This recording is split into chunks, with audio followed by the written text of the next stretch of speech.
2, 1.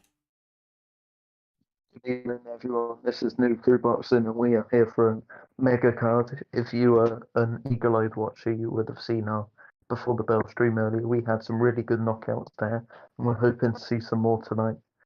But we're also hoping to see some high-level chess, and I reckon we're going to see that in our top 3 bouts. So we're going to have Flores versus Watson, and if Golovkin versus Ward show up, we'll have that after.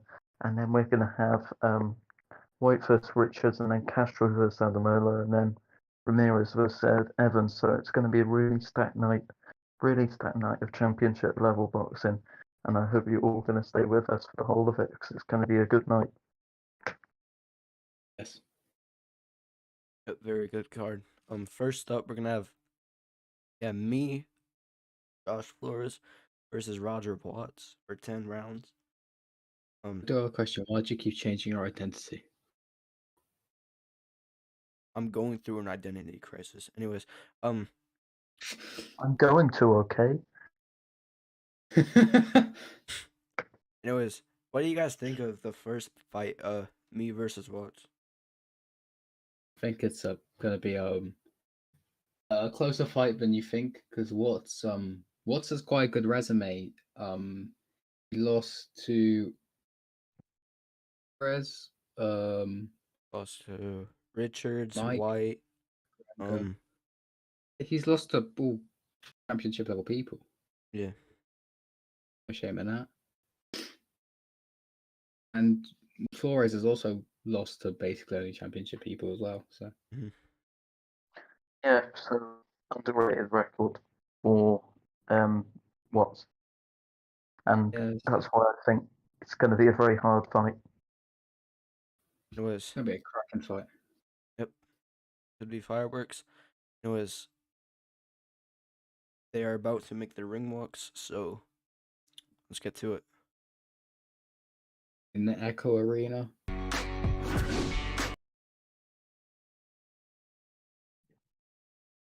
Prediction? I think Flores gets knocked out in 5 seconds.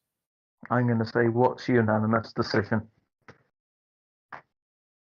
I reckon Flores gets the split, in all fairness, all jokes aside. I think it depends how he fights. Yeah, he's gone for his Josh Flores persona, not the plant one. He has a bit of split personality disorder, it seems. Walking out in his Isaac Frost attire. Hopefully he isn't an overpowered spammer like him. Hopefully not. I'm pretty sure there's one person on there. What was that? You should probably mute your mic for this fight if you're not going to commentate. You commentating?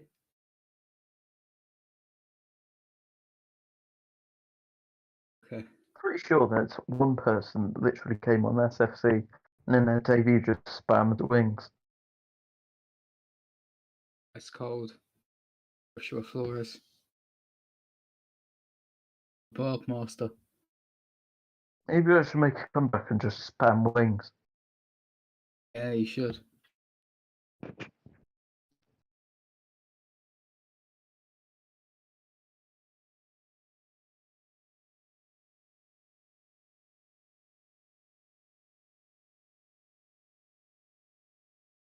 Flores, you're trying to sabotage this card.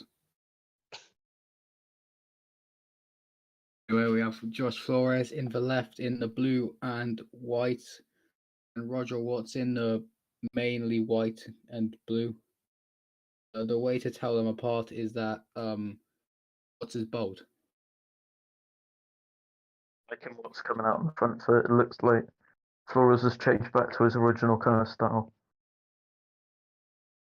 He was getting tagged a bit early. Yeah. I'm liking what we're seeing by Watts. Peekaboo, nice combination. It's a beautiful combination by Watts. Flores isn't the easiest person to land consistently on, but when you do, you have success. Historically, would you say Watts has a lot of power, or is he more of a combo puncher? I think he's shown different things, different fights. Nice uppercut from Flores. Like in the White fight, he showed a lot of volume, even though he lost that fight. But more recently, he's been more of a power puncher. Like we saw this Ramirez. Oh, that's a lovely combo.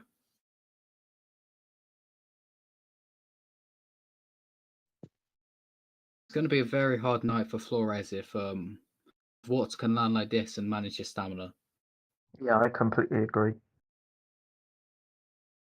I feel like Flores is trying to feel out the round, but he's taking too much damage in the feeling out round.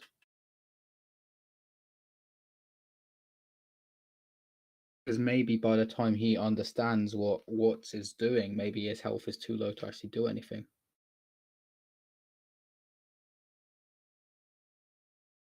Yeah, I think this has been a good first round for Watts.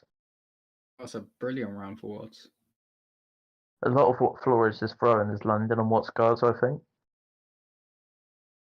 Yeah. I think except from the uppercut, you haven't seen a clean shot land for Flores, really.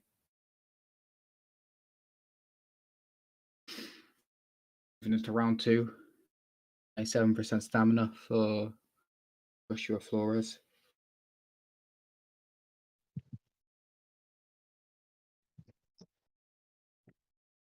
If you're in Roger Watts' corner at this point of the fight, I understand it's early, but you gotta be happy with what you're seeing from your man. Yeah, definitely. I mean, Flores has taken back to his old kind of negative style, but I think Watts is handling it quite well, considering. Watts probably prepared for that style more, you know. Yeah. I actually think it would surprise Watts more coming out with his plant style. Yeah, I think on is like a dangerous style to do against the Roger Watts who likes throwing volume. Oh, I agree. I just meant in the sense that it'd probably surprise him more. I'm not saying it would be in better style. Oh, Oh yeah, massive shots from Watts. Flores throwing back fit doesn't really seem to be having as much of an effect. he lands the occasional counter, but it's not even like a counter against a flash. You know what I mean? Yeah. But that one missed. He's Maybe Flores is. Oh, that's some good uppercuts though. nice Maybe to Flores wants Watts to hold gas off. out a bit, then he'll put the pressure on more. But then what happens if he doesn't? Great question. I feel like I haven't seen enough head movement from Flores. Well, you're a big fan of that yourself. Yeah. Just like I think with Flores, if he can just do like a little bit of head movement because it does gas you a lot. If he can just implement it, he'll be a lot more defensively sound. He'll get caught a lot less, especially with the hooks and the uppercuts that come his way. You've got to think of like the judges as well. I would say he's being kind of way too negative at the moment, considering because you've got to paint the right picture to the judges. Yeah, I mean, I feel you can be negative if you're countering off offensively, but when you're just doing this, Yeah. Well, there's back foot boxing, then there's just running. yeah. I think that was another good Watts round. Yeah, I agree.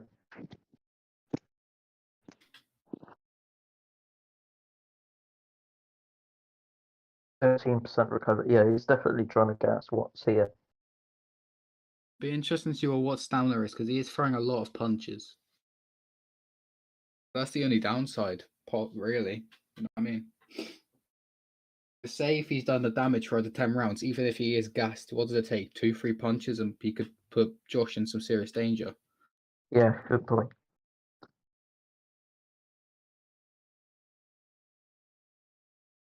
Oh, there we go. Good body counter. Step back.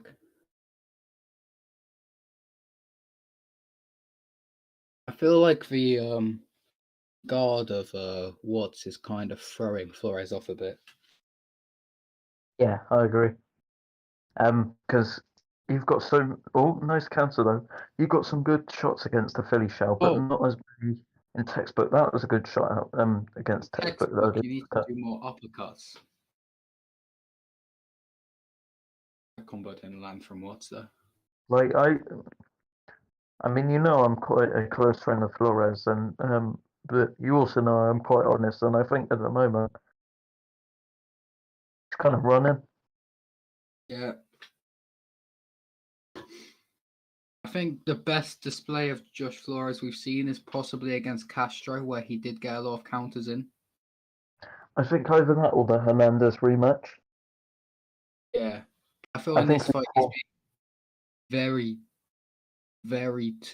he's been too safe maybe. Yeah. Try to not get caught, but I feel like he's getting caught more. I think it goes back to what you're saying about the personality crisis. He's either the Caleb Plant version or just straight up Josh Flores. He can't really seem to find that middle ground. I feel like he's being too Josh Flores, if you know what I mean. Too negative. Yeah, I completely agree.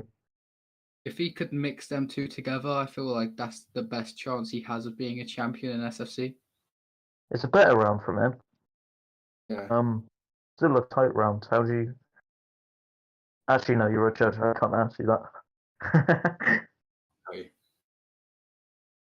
It's a lot tighter. I'll say it's a tighter round. It could be a momentum shifter potentially, depending on how this next round goes. Canelo, Richards has asked if you can go out because he wants to commentate. Thank you.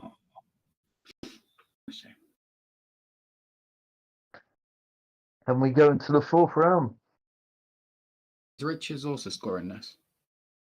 No. Who's our three judges?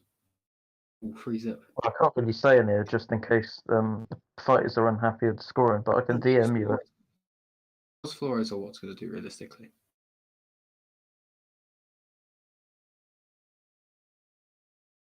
I know, but we've had issues with it in the past. I know who you're on about when we won't name. Oh, nice. Right hook and then the straight. That's a really good combo. What's up, Richards? Roger surprised me, man. Roger surprised me coming out in Southpaw. I don't think he fought me Southpaw. Yeah. What do you think about Flores' approach to this match? I thought he did a whole lot better in rounds 2 and 3 than he did in the first round, but I'm pretty sure he's just trying to fill him out in the first round, and I think this is starting to heat up a lot, in this fourth round. Both guys are bringing it. I just don't think that Flores is painting the right picture for the judges. That was a nice uppercut.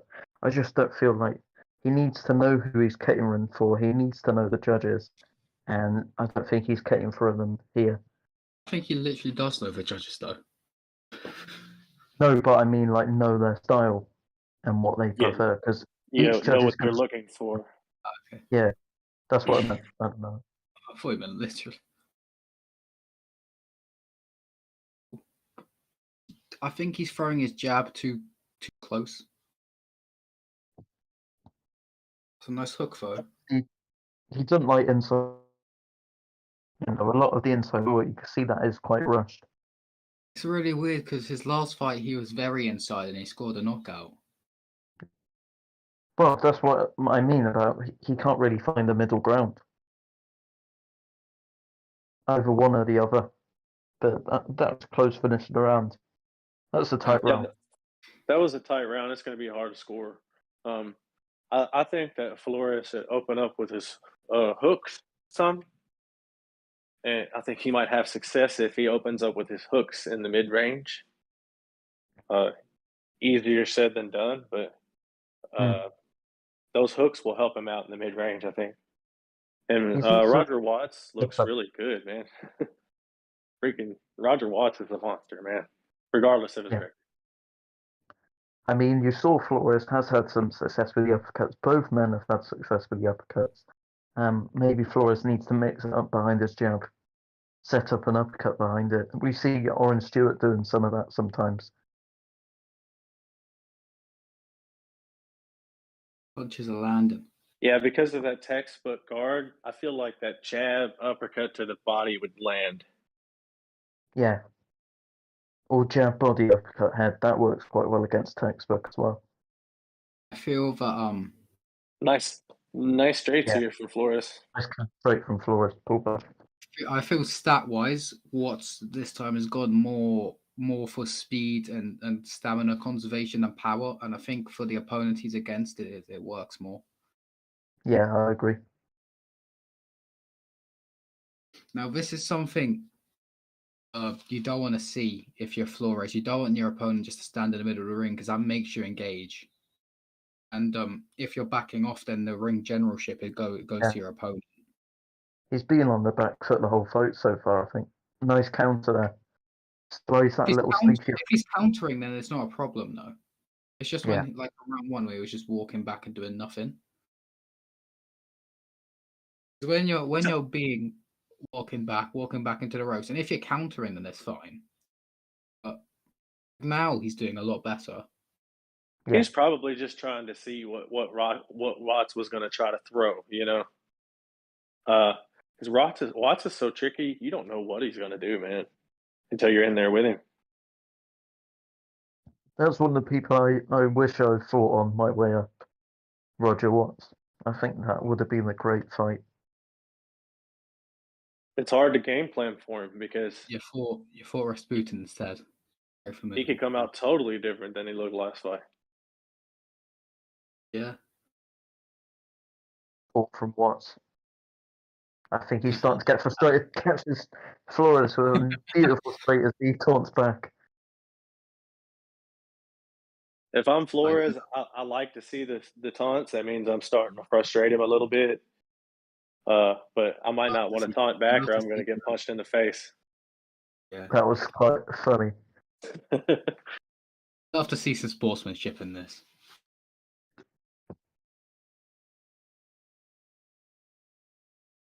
Got hearts. Unless you get hit with a straight like Flores did, then it does hurt a bit, but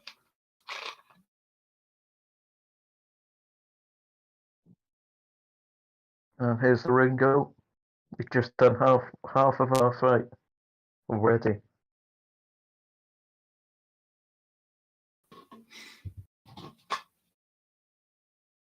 I think Flores needs to like put his gas on his foot on the gas more, because I think he knows what the judges' scorecards may be. If it doesn't change, it will be very hard to put it back without knockdowns, which Flores isn't really known for.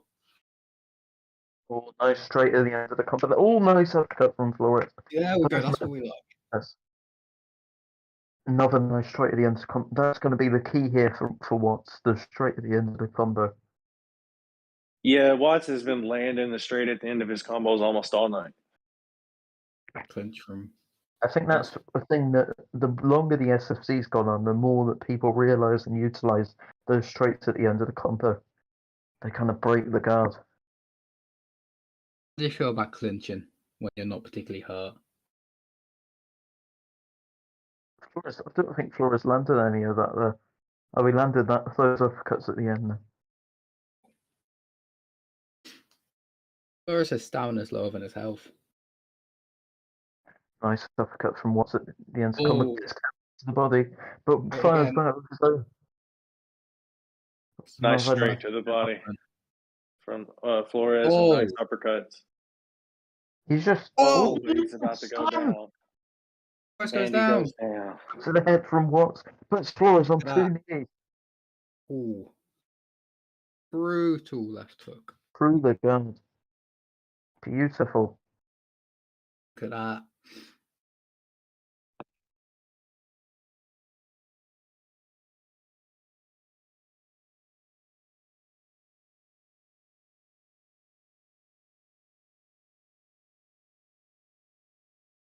And if Flores does nothing now, then that's a 10-8.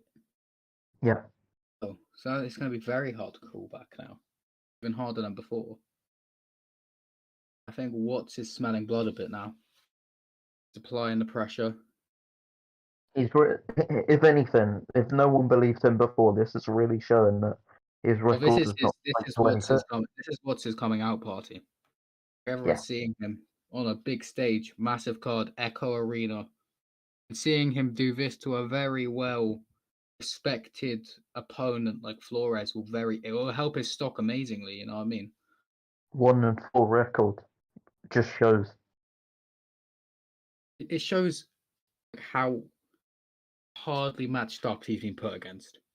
Exactly. I believe 2 of his 5 opponents have a championship match tonight, so Yeah, I believe so. shows. Flores is bringing it this round, trying to come back, landing some straights. But Roger's still on his ass. And that's the thing about Roger. He will pressure you until you make him stop. Yeah. That's why I really would have liked fighting, because such similar styles in that sense. Imagine what a good fight that would have been. Now he's really putting it on Flores.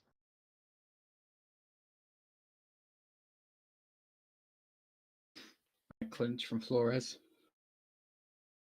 Which I think that he's just clinching sometimes after he lands a punch just to get a breath, you know? I think it's just so that he doesn't have to work on the inside. I still don't think he's fully comfortable with it. I also think it could be maybe to slow down the pace of the fight a bit. If you're clinching to break up the pace, then obviously it Ooh. frustrates your opponent a lot. It's probably a combination of all three. This is reasons. Nice counter. Oh, Flores got the best of that little exchange there.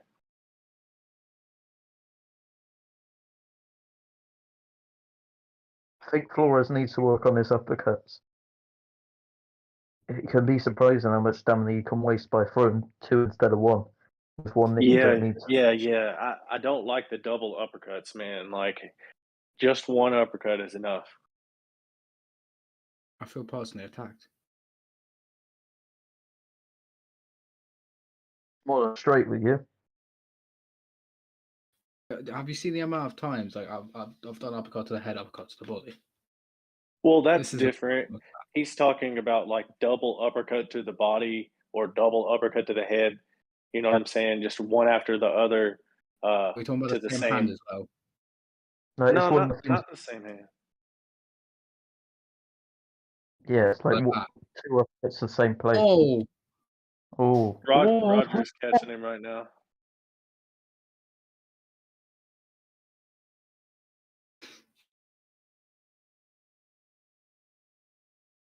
Yeah, do you knocks his head back. Oh, nice head movement there. What's the uppercut? This. It's just that last punch on the end of his combinations. It's just, it's just hard to get away from that.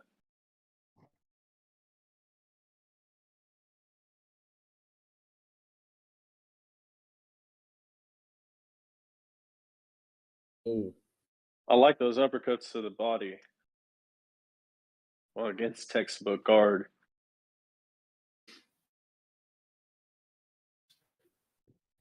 Yeah, this has been a really good round for Watts. straight. Uppercut does land though. Yeah, Flores. those have been landed. I feel like Flores is kind of more willing to trade on the inside, and that's going to be better for Watts' offense. Yeah, I agree. And Uppercut Watts to the has some upper quite good body work. Yeah, you can see how gassed Flores is. Not gassed, it's just their stamina's low. Nice uppercut. He's coming back near the end of the round, but I still think Watts may have done enough at the start, land some massive shots. Counter. Nice counter on the bell though from Flores. That's one thing about the judges. I always tell the fighters that I'm kind of working with, I'm training with, to make sure you do finish the round strongly. I think Teddy Atlas mentions it, but when you finish the round strongly, they're more likely to give it to you, a bit like Sugar Ray Leonard, Marvin Hagler.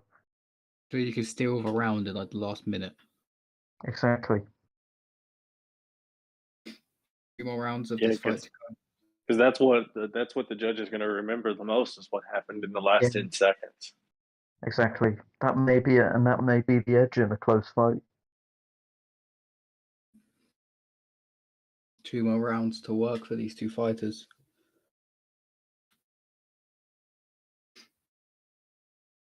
In for the straight at the end again. What?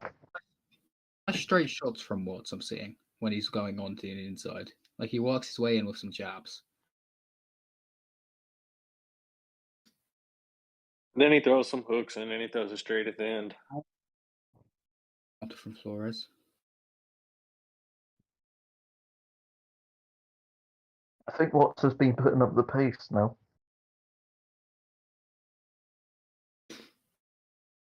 That's straight. You're right about that straight, Richards. Beautiful. Oh! Bench. It's more of a headlock than a bench. Yeah, I think the referee should be breaking them now. It naturally broke up there. Inviting Flores in. The one thing about Roger Watts throwing the straight, I hope he doesn't go over the limit because he is throwing it a lot. What's the limit for 10-round fights? Another thought from Watts. I think the limit for 10 rounds is 230. It's something around that. They have to throw a lot of straight in each round to reach that far. You'll Yeah, be to reach surprised. 230.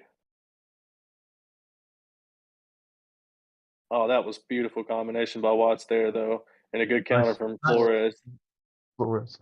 But good He's body with- work Going into by look Watts at this. against the Whoa! ropes. And then back to the straight to the head. I think that the success Flores does have is going to be out in the middle of the ring, even though that's where kind of Watts wants to fight. Flores has Yeah. more success fit in the middle of the ring, but as soon as his back gets to the ropes, Oh, Watts is that able to just huge punish hook him. land. So would you say that if Watts wins, then it will be an upset? Yes. Yes. If Roger Watts wins this, I don't know if it's an upset or not because I know how tough opponent he is. Yeah. Yeah, It's an but interesting say question. when this fight got announced, I don't know who said it. Someone said this is an easy win for Flores. And if people are saying it's an easy win for Flores, then surely it's an upset if Flores loses. They've clearly not been in the ring with Watts. I all just watched him. Yeah, I mean, I haven't been in the ring with him, but I can tell he's a tough competitor. Yeah. He's just had quite unlucky booking. He doesn't just go down quietly. He puts up Oh no. a screaming fight. You know what I'm saying? Guns blazing. That's for I sure. think in all of his losses, I think only one has been unanimous.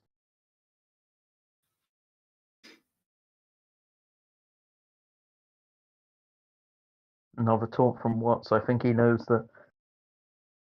I mean, Yes, Flores is it- has to do most of the work. yeah, Yeah, Flores, in order to win the fight, he's going to have to go all out this round, I think. But Yeah. he seems content to just jab and move around, and that's a style. I think that one thing with fighters that they do too often, I think, is change styles. Because you got to go through the good and the bad of your style before you come out better. And if you Yeah. just throw away your style and you change it all up, And you're I not going think to go with through the the tribulation. I think with examples of that, Richards, we've kind of adjusted with what we got in the sets. Yeah, exactly. Yes, with Flores, he hasn't even changed styles. He's fully changed fighters as well. Like a different dynamic. Oh, nice. Flores. But He might try to steal around here at the end. He's not stunned anymore.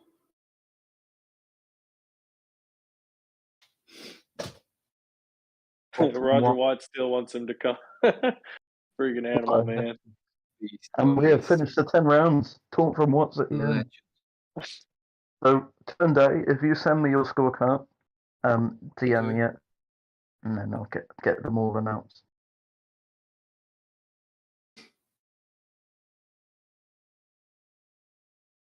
Unofficial judges gave it to Roger Watts.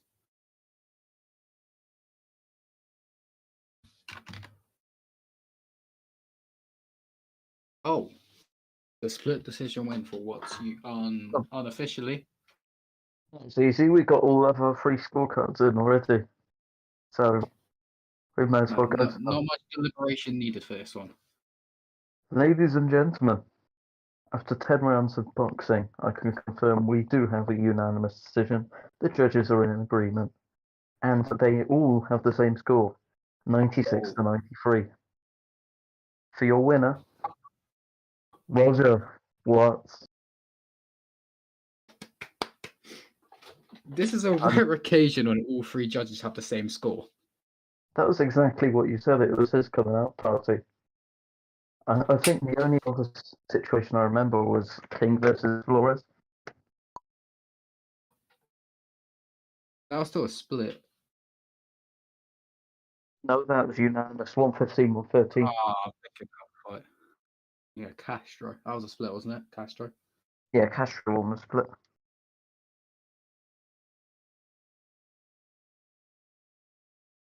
So that was, I mean, Or really is he going to come back to the now?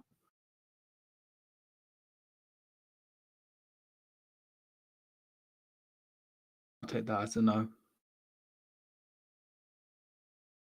And Flores announces his retirement in the chat. 8th time. We have the whereabouts of Golovkin. I don't think a locker room retirement is warranted, guys. You know, a lot of people retire sitting on the bench in the back with the towel wrapped around them, man. But once they get home and they assess things, you know, that changes a lot of times. So, yeah, Golovkin and Ward are just lobbying up. They told me. Perfect. It's smooth.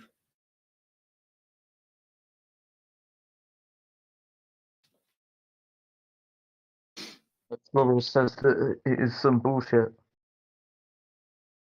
You know what? Flores said it's a robbery. I absolutely agree. And he said, I won that ICBA.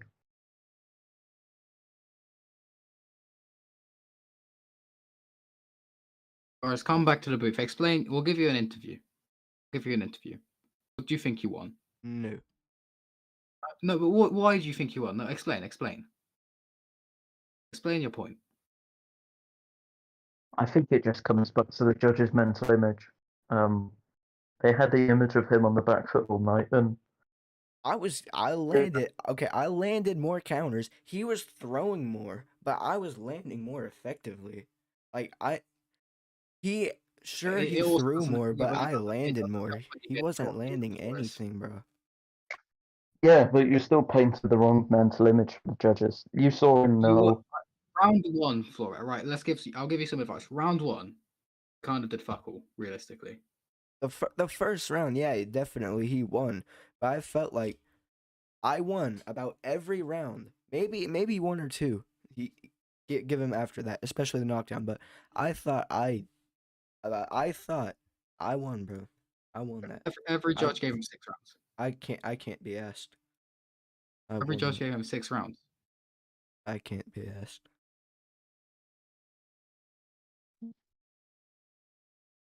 He was throwing more, but I was landing more. Those counters.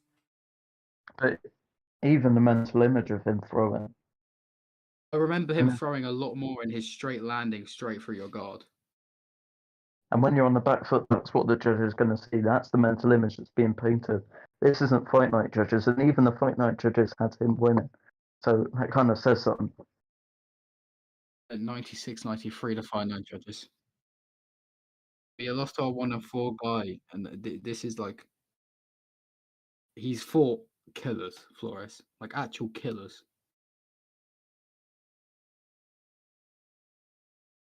Flores, no, they won't. They Nah, won't care bro. because No, fucking they'll look Rogers at what's tough, they'll look dude. at what's his career and be like, you know what, he's faced some absolute killers, and losing to him is understandable.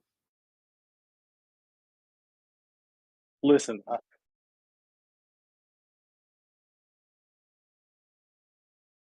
think you need to just, like me and Nine was saying, I think you need to mix your Caleb Plant and your Josh Flores, and that's your best chance of success. If you mix them two, you'll be a very good fighter, And you'll please the judges. and you'll please the judges. Oh.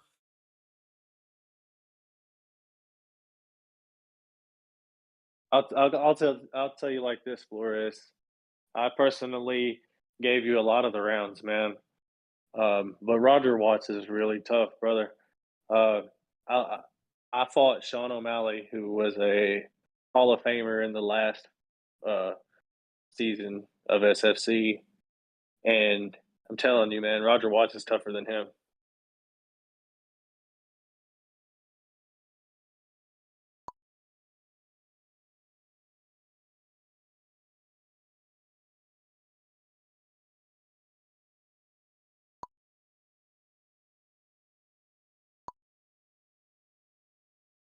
So, in my opinion, there's no shame in losing to him.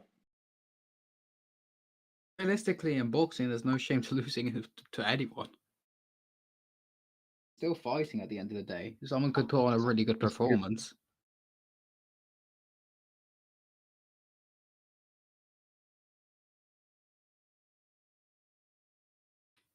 Am I scoring this fight or no?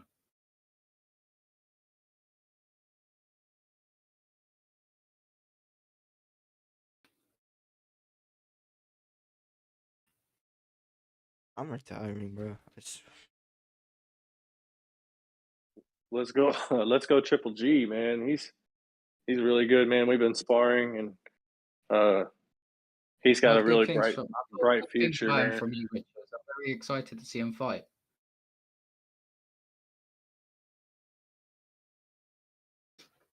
Am I scoring, or should I be commentator's card? How about you, Flores, and Richard score, and I'll do a commentary card. Do you score my fight there? Yeah. Or swap? I can't be commentator's card. Franz Vogelic. I'll be commentator's card for my own fight. Sounds good. Yeah, no disagreements. We don't need to commentator's card for all of them, but it's just if we got a surplus of judges, we can have one. We can have them with most fights, to be honest. Let's see that Triple G build. That's beautiful. Oh, first thing I've noticed, Chris Ward's 156 pounds. I think that's going to play an influence in this fight. You're a very strong advocate on having 160 for the sake of power, isn't it? Well, power and toughness. Those are How many going to be rounds is this? 10 rounds. 10. 10 rounds? Yeah.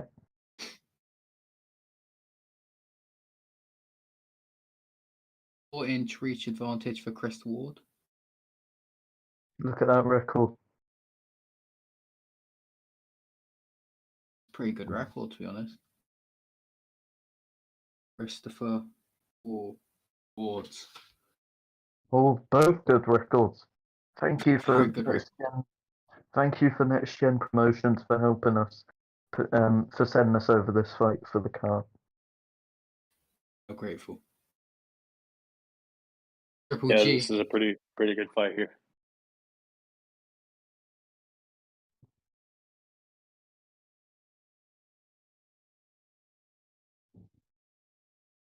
Triple G immediately throwing out his jab, trying to find his range early, which is always good when you're a shorter fighter. Ward's doing some nice work with the jab too. They're both just trying to find their range early. But just going into this fight, if there's anyone I'd give an edge to, it would be Triple G, because you know what I'm like when it comes to the weights. I think it really does make a big difference.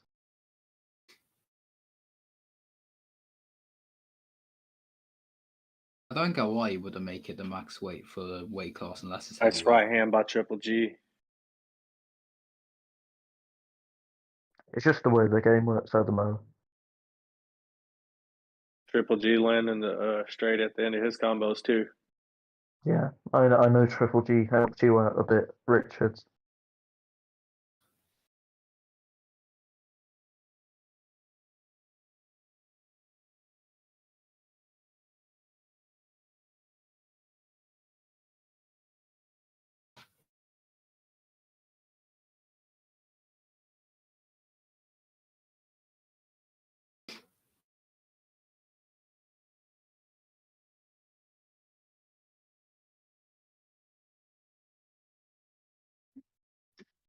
It's been a tight round. Probably Triple G's got the better of it so far.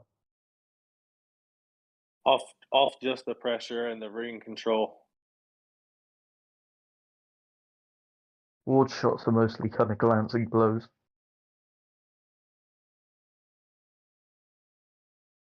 Although that said, I wouldn't like to be hit with any of them.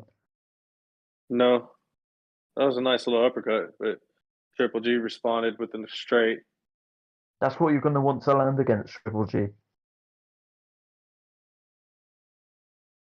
But so I gave that round to Triple G 10-9. Yes.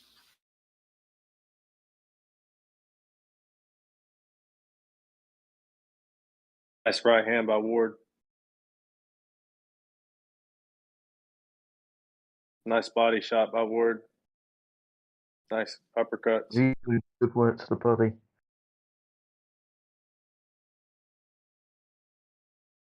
Obviously, he wanted to stay busy for his trilogy with Canelo. Oh, Now, nice. can we actually book Canelo versus Golovkin fight? Because we have a Canelo and a Golovkin. Yeah, but Canelo doesn't fight like Canelo. That Or still look fun. like Canelo. Does not like he looks like Canelo on a horse, mate. Canelo on stilts. Nice left hook, right hand combination by Triple G. Yeah. Canelo. He's using that power jab really well. Well, it's not power modified, but he's using that really strong jab. He's trying to make a realistic recreation of Triple G, and it's showing. And I like how he sets up that hook to the body, like you mentioned. He really is fighting quite like Triple G, and it's quite a wonder to watch. It's very like good when a guy has a fighter based off a real fighter and fight like him, because there's no point having a build of an exact fighter if you're not going to use their style that's made him successful. Yeah, Canelo. I didn't say that. That was Alexis Arbina 7-0. And I don't take it back. Oh, Nice straight from Ward. Then digs it into the body. We know Triple G's had weakness to the body in those fights, but I don't think that this build has the same weakness. End of round number 2. That was a closer round. closer. Ward did better that round. I don't know if he won it though. I'd probably still give that round to Triple G, yeah. So 2018 Triple G. But that was a closer round.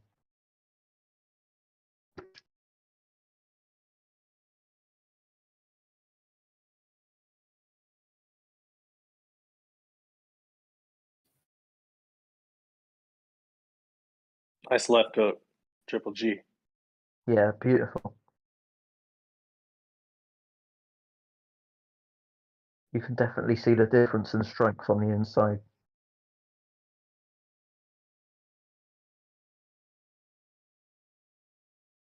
Nice Beautiful uppercut through the combination. guard.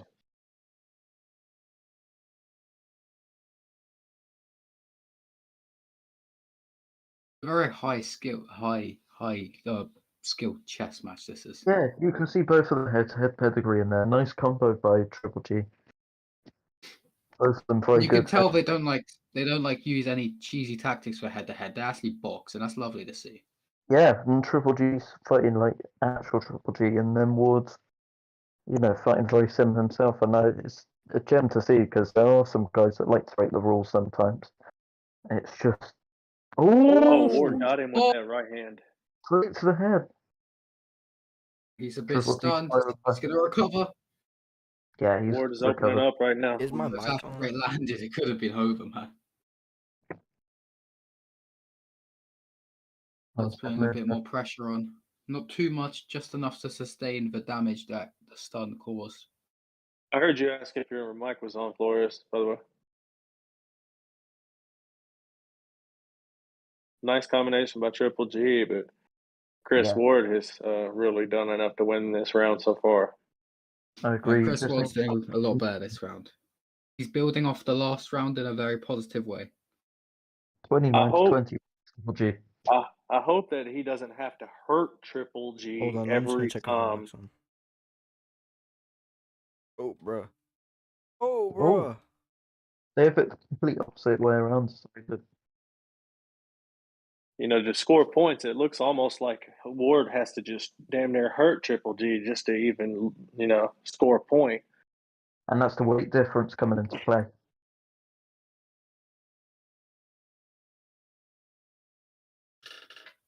Nice right hand by Triple G. Uppercut set up. That's also down to what Triple G's doing, leading him on with the jab Ward. Oh, nice. Triple So I G's have him up. range awareness is really, really good. Like he'll go outside just so the straight won't land and go inside to a range that prefers him, and he'll just kind of swap between ranges at ease. Really, it's really nice to see. Either in or out. Like I don't know who was saying that before. You're either in or out, and he is either in or out. That's what she said. For fuck's sake! I'm liking the use of the jab from Triple G here. Both men actually doing very good work with the jab. It's a really nice Nice. fight to see. It's like it's an Nice actual right boxing hook. match. Chris Ward threw a nice right hook and just landed an uppercut. This kind of reminds me of Triple G versus Murata.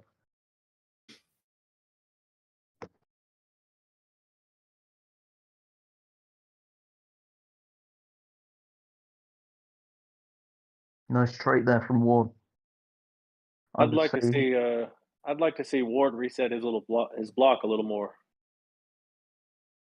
Oh, He nice. seems to hold on to his block a little too much, and Triple G is able to cut through it. I think once again, yeah, the block's definitely a factor, but a lot more shots are going to go through, but his block being the lower weight man. Even if he does reset on And Okay. Triple G has way too much stamina for the pressure style that he's doing right now, man. He can do this all night. What you Taking need to somebody get, in the corner. what a lot of guys don't realize about the pump block is that, yeah, I think we mentioned, you don't come. Oh, he hurt him. Temporary, well, It's a flash. long-term Flash. stun. Oh my, he's going to the body, Triple G. But yeah, what I think we're saying is when we're talking about like resetting your block, is that a lot of people don't realize you have to use it like a baseball mitt and do it on like to try and catch the punches. Triple G's pouring it on here. Chris Ward's just desperately looking for those uppercuts. Ward needs Triple to G chill out. Ward has needs to such clench up and chill out right now. beautiful Hello, punch Josh. selection, man. Look at this. Lovely to see. Ward needs to get away from these. Yeah, Ward needs to just clinch up and chill. He's just in I the wouldn't corner. mind He's it. in a I position he doesn't wouldn't- need to be in. Oh, I would be annoyed if the ref stopped it if there was a towel thrown him right now. well, unless the ref does that thing where he throws the towel out in that, like in that one fight I saw.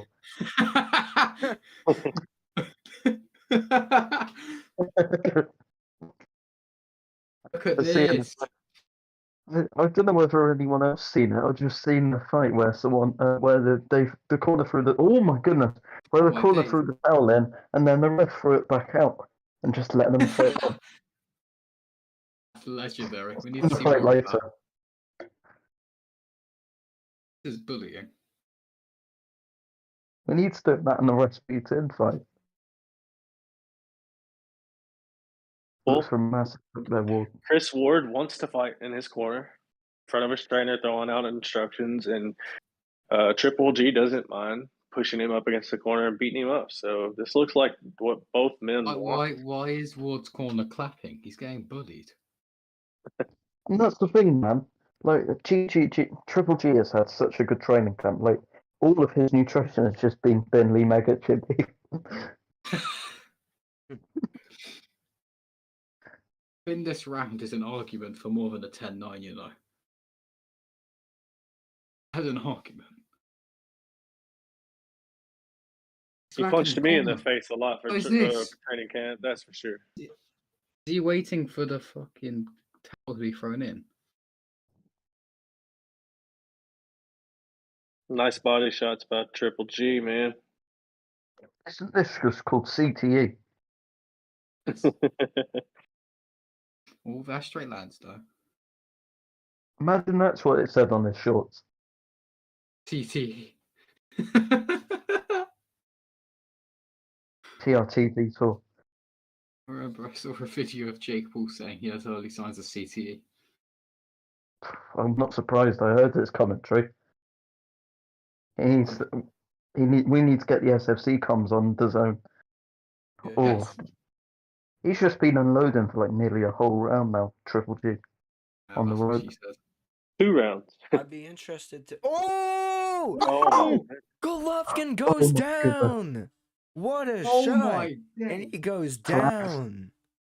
Flash knockdown from Chris Ward in this 6th round. What a turnaround. He was getting beaten I up. was waiting for that. Yeah, he said that. Wow, what a knockdown.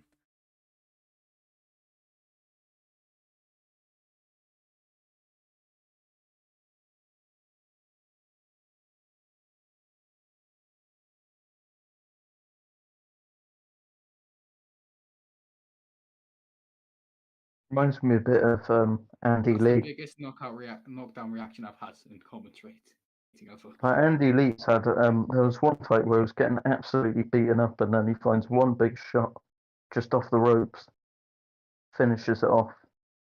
I remember White versus Povetkin. White was just bullying him, and Povetkin just went yeet and landed a huge shot. The uppercut. Everyone does that to White nowadays. Yeah.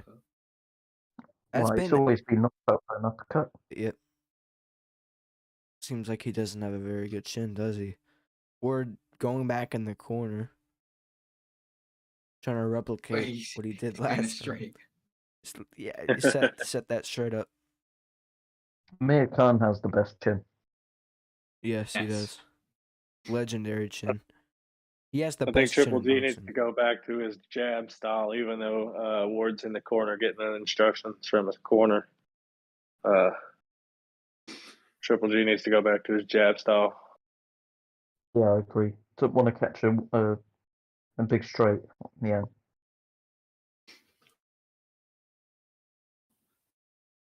I haven't seen one push. Maybe that's Canelo style, but I would have expected at least one push when you're stuck in the corner like that. So I have this fight, 57-56 in favor of Triple G. Ooh.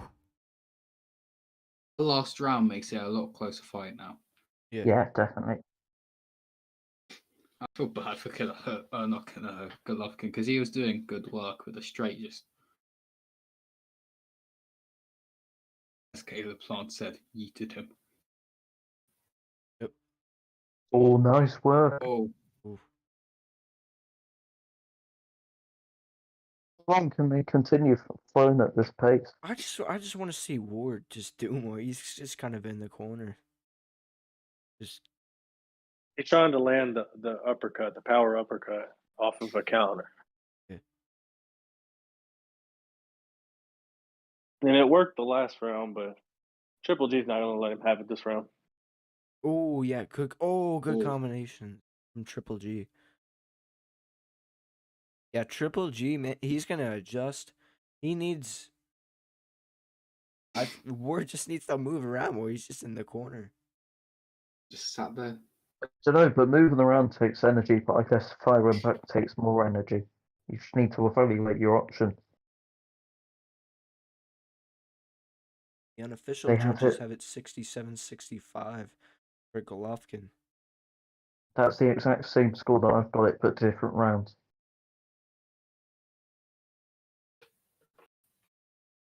67-65. I think Ward's just being too predictable with his combinations.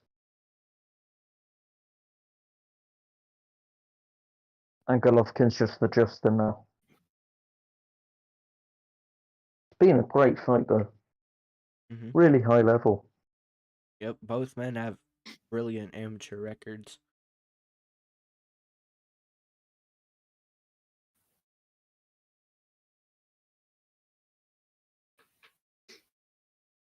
Nice combination from Ward.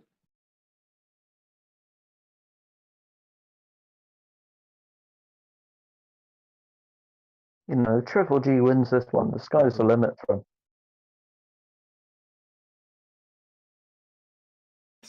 But he does need to get watch out. He needs to watch out that he doesn't get caught by a one out of nowhere. Get RKOs, you never know.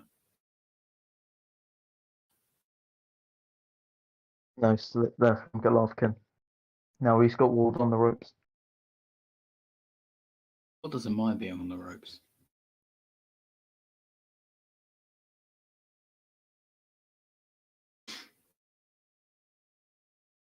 Nice right hook by Triple G. Nice work from Triple G. Beautiful.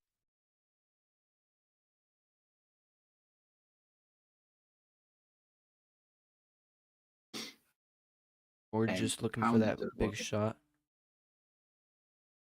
Step back, nearly misses. Oh, beautiful. Yeah, and at the closing of this round, I have it 77-74 in favour of Triple G. Yes, Jeff. So Watts is letting it slip away, so just needs to look for some more big shots. That's the thing that's really surprised me, is that Watts has been able to hurt and drop Triple G, but not the other way around. Actually, no, Triple G did stun once, but that was only like a little one. Miniature one. And I got you with. Which Triple G does that in real life, man. He'll throw a lot of volume and get rocked once or twice a fight. Ooh, nice.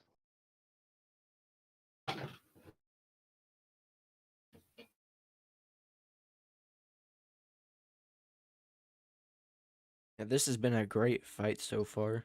Going into, well, we're in the 9th round out of 10. Nice combo. I Yeah, like and then Chris Ward's combos whenever he uses his jab first.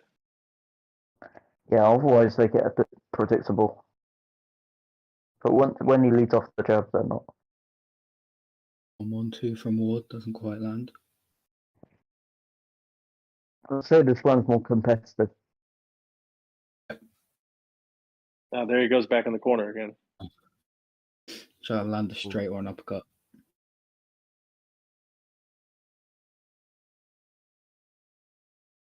You know, some fighters show their Ooh, uppercut. frustration Ooh. in different ways, you know. I show my frustration by throwing way too much to the body. Like, that's how you know you got me. I'm just trying to take out your body. Show And, my frustration from throwing controller. This guy, you know, when he mentally checks out, he goes to the corner. Ooh, nice jab. I feel like Nothing. I understand round wise the knockdown was useful for Ward, but like point wise, mentality wise, now he's gonna think he can do that every time when he can't. So I have Golovkin up fairly comfortably now, 87-83. So I think Yeah, Ward's going to have to knock him down Right. 3 times here and get a 10-7 just to be competitive.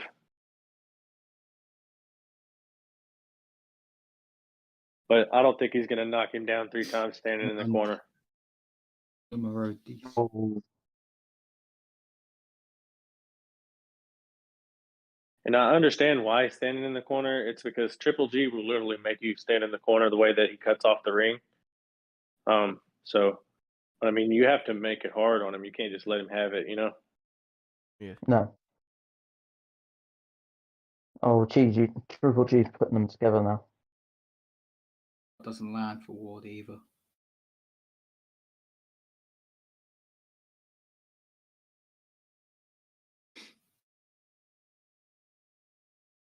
He's definitely got some of the better corner fighting though, Ward.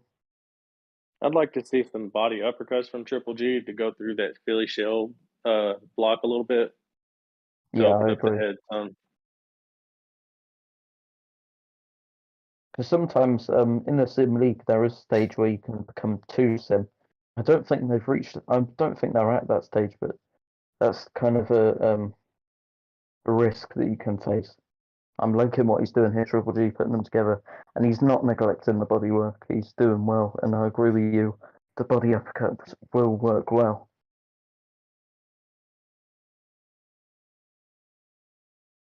But I'm looking forward to getting more into training again. Oh, that's beautiful. Oh, Ward goes down. That was beautiful. Days, he's Beautiful, catches him on the ropes, massive straight. Triple G trying to leave no doubt here. He had to get that knocked down back.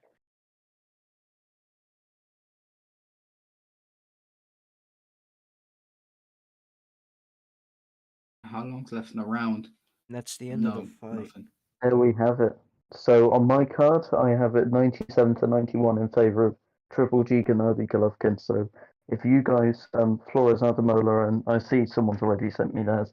Flores, ADEMOLA, and Speedy, Rutgers, if you send me your Speedy. cards, Speedy with the cards today.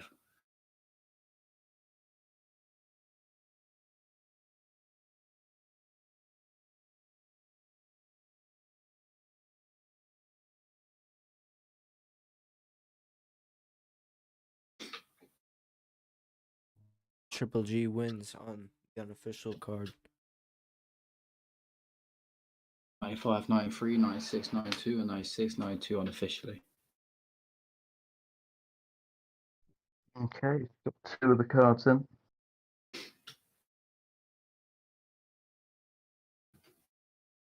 At the punch stats. Think anybody went over the? I don't think anybody went over the limit.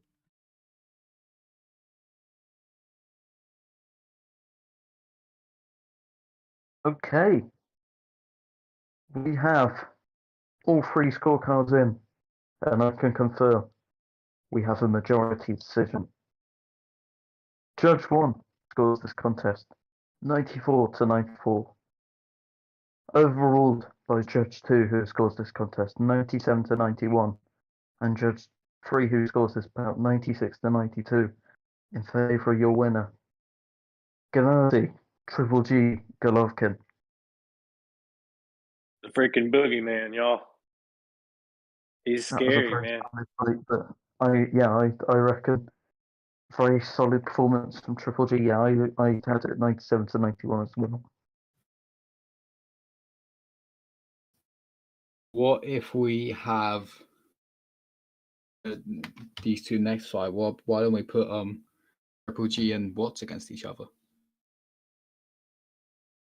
Yeah, could do. That would be a good fight. That would be a really, really good fight. I don't know if Watts wants to do that. You know, he might want to try to build his resume back up before he takes a fight like that. Yeah, banger though, I reckon. Yeah, I have a lot of respect for the guys that just fought there. Yep, great fight. But if Watts did take the fight and he goes in there and he knocks Triple G out or something stupid, though, I mean, he gets a lot of momentum. Yeah, exactly. Maybe Watts could have a Hernandez or something like that. So, up next, Richards, we got you fighting. Any last words you'd like to say? Just good luck to my opponent, and I'm glad to be here in England. And I'm going to go ahead and head to the locker room. Best of luck. A respectful word there. Flores, I'm assuming you've got the link.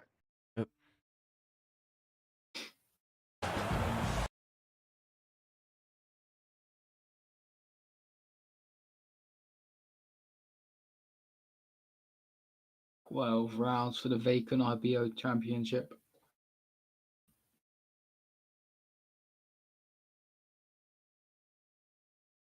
Alright, so Created by myself.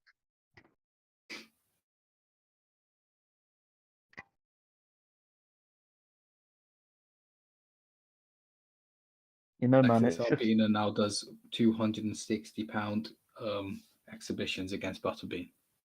yeah, and they've actually been quite good. I think it's true. Even beat Mayweather in an exhibition fight. I know exactly. It's all going upwards. The scales and the money. True. Now you just need to fight Jake Paul. And then I'll get money for appearing on my £600 life. alright, so what do you guys think of this next fight? We have Lewis White versus Chris Richards.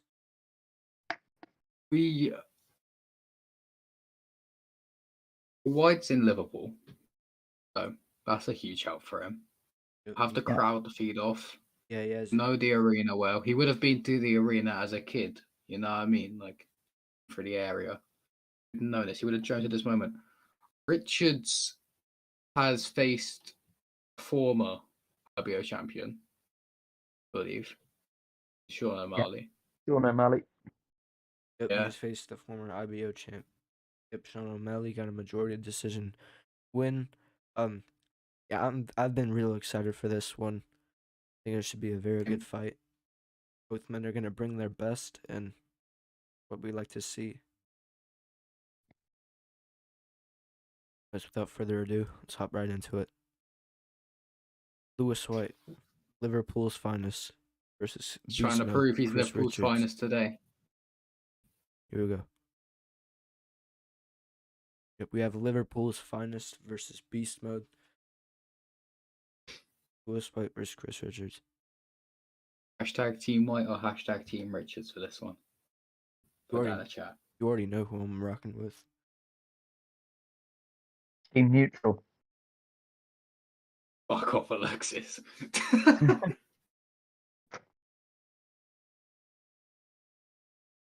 They're both won £60. Are you happy about that? Well, it makes change from Mikey's weight. It's Mikey's weight. £0. That is a huge difference. I don't know how he makes it 160 in the weigh-ins and does this. Here comes Lewis White. Running out of Liverpool. Scout's not English. Yeah, we don't take him. No, we don't want him. And here comes Chris Richards. Chris Richards skipped a lot of his amateur career to go straight to the pros, and it's been paying off. It's been paying off. Both men challenging for their first title tonight. Yep. Actually, you're both no. experienced. Actually, no. Richards challenged for a title before but lost. Okay. I just remembered that. Both of you are very experienced in the 12-round title format. What's your biggest tips for these two men as they're stepping into the ring? Really, the jab. That's really going to tell the difference between both of them, and what their kind of where their success lies and how they can close off the distance. We start 12 rounds for the vacant IBO Championship of the World. Yeah, I don't regret vacating it because we get to see this fight. Yep. This is White's first time challenging for a world title.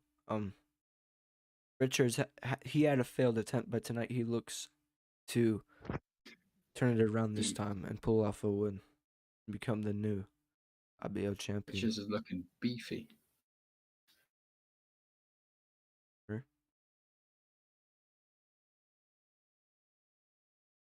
Ooh.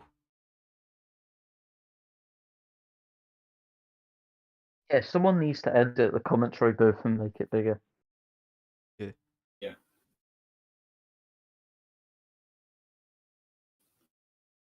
Good start by Richards, looking for the combination. Ooh, Oh, nice huge combo.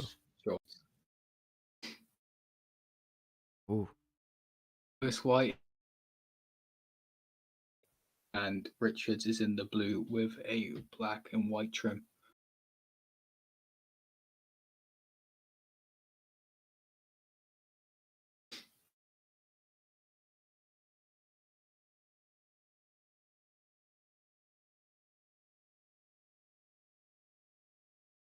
see if there's commentary on. That's great stuff. He fires. Oh, there is. Went to the body, then caught Lewis up top. 1-2.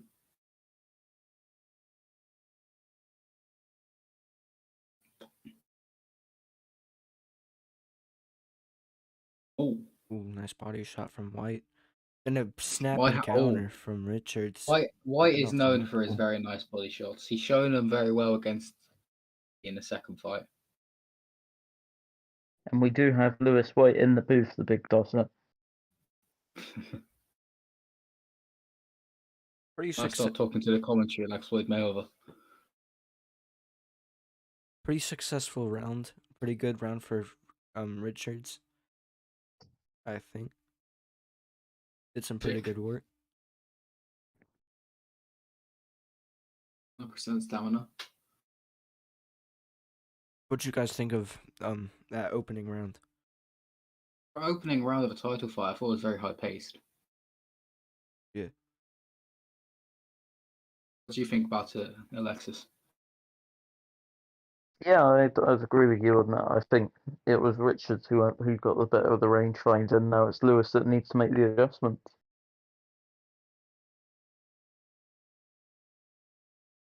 Ooh.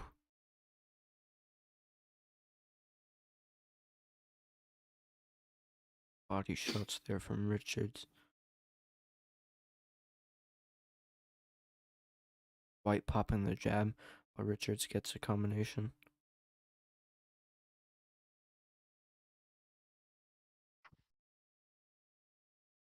Body shot from Lewis White, a combination in return.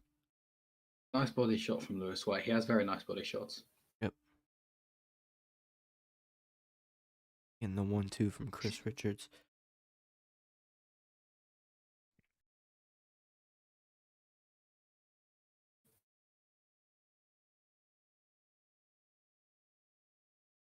One thing I see, I think Chris Richards, he needs to chill on the combinations because he's wasting a bit of stamina. I see. He's kind of throwing unnecessary combinations at times. I'd like to see him slow those down. I think he's Shanking alright at the moment. Richards.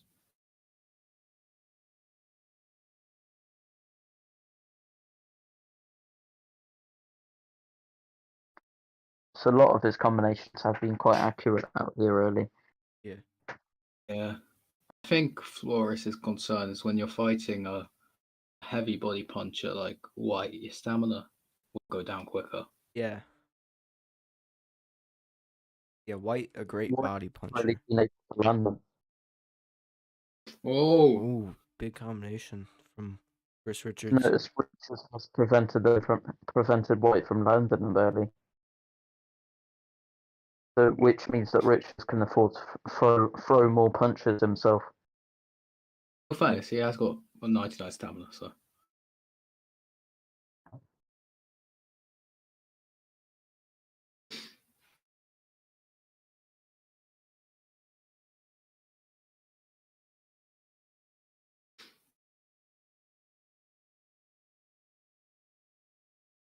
It's quite Close. getting some corner advice.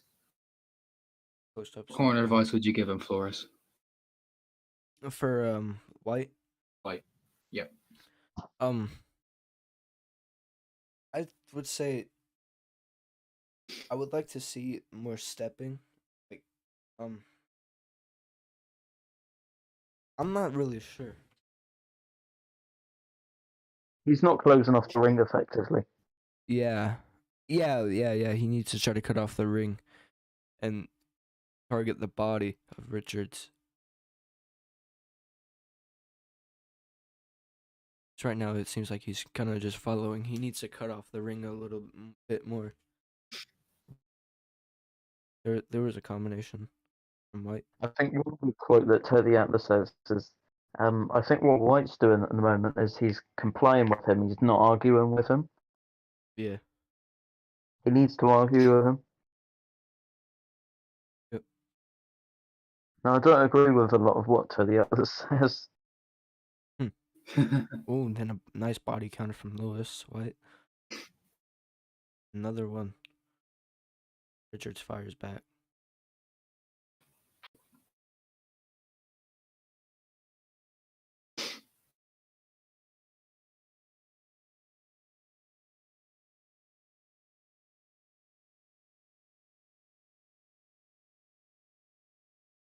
Ooh.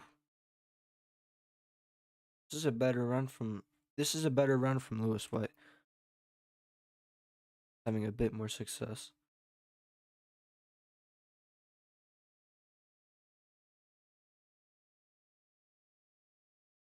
Ooh. Ooh, nice combination. Yeah, nice.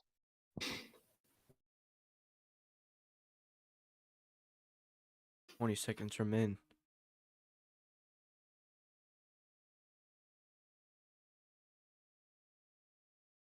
Richards goes in for the clinch. Gotta love a clinch. Ooh. I did see that was a much better round for Lewis White. I saw landing those combinations more. Just an overall better round, but the question is, did he do enough to win the round? Still a very tight round. I don't think so.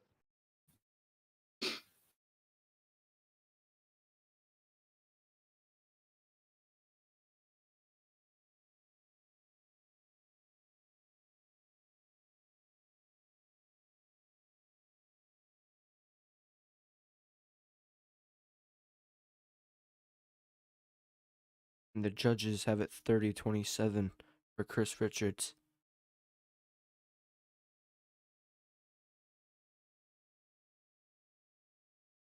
Body shots from Richards. Oh. Straight Straight just misses missed. from White.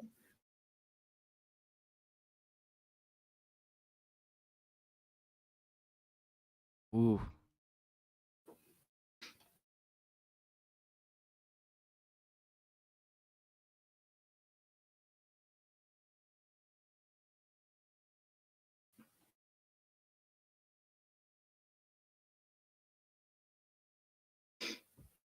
Ooh.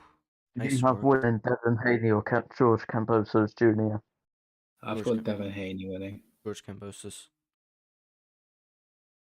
Oh, I guess it comes down to my prediction then. Draw. So just say draw.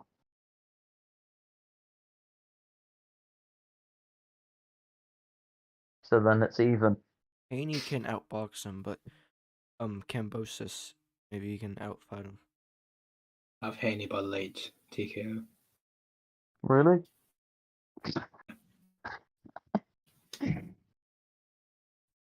I have Just like Kambosos. finishes. Have So I always predict a finish. Every single fight you ask me. Have Kambosos by decision. I was only one round off my tank position. Ooh, they both Can't missed. deny me. Yeah.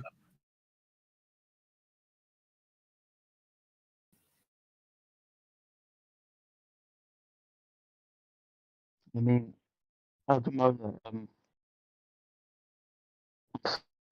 Haney's top sponsor is probably Benson's for Beds. What's wrong with Benson's for bed? Another round. Well, that's how hard he hits.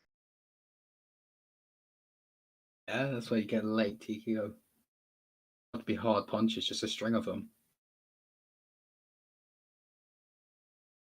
I guess it's not as bad as Paulie Malignaggi.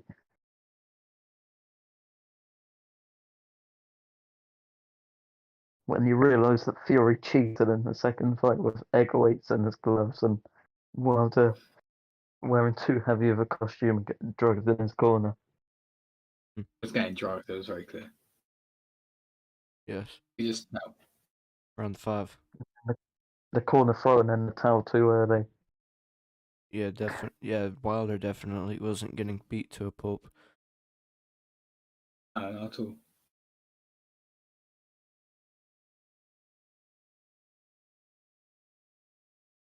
Do you ever think that? Body shots.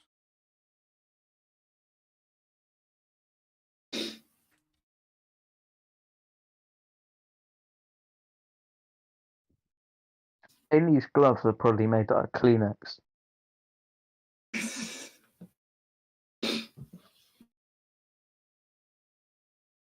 I see like a late TKO now, I will Just counter from White. be bragging. Richards on the front foot pressuring. Finding some good combos. Richards is.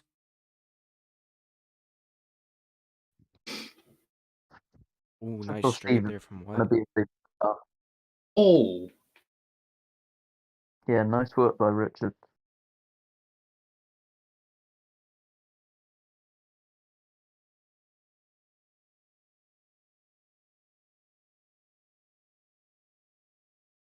Who would you like to see the winner in against A of very this fight? interesting. It's a very interesting question. I think we need to slow down with the unifications. People need to defend their belts now. Not sure you, Alexis, you defended your belt.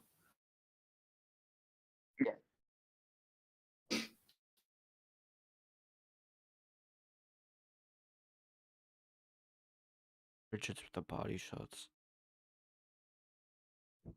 Ooh, and straight from White. I think we can afford another unification. We need more. We need defenses. It's ruining the belts if we're not getting defenses. There's no point. I think the issue is when someone's inactive for a while. I don't think it's as such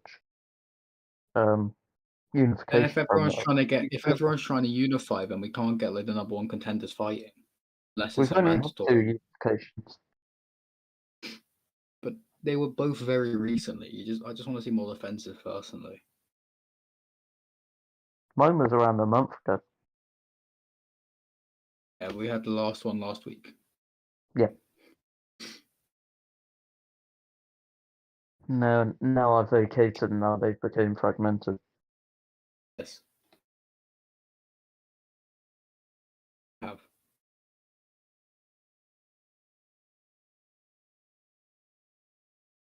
One month in SFC terms, it isn't really too recent. Roy Jenkins predicts a 10th round knockout for Richards. Canelo predicts Chris by unanimous decision. I think whoever wins this is going to decision.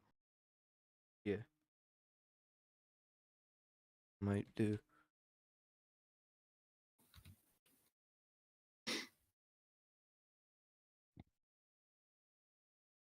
I mean, it looks like Richards is getting a bit of reaction right now.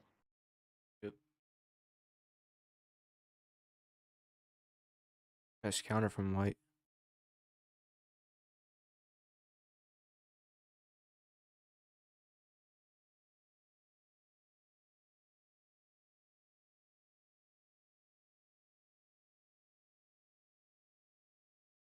Ooh, exchange.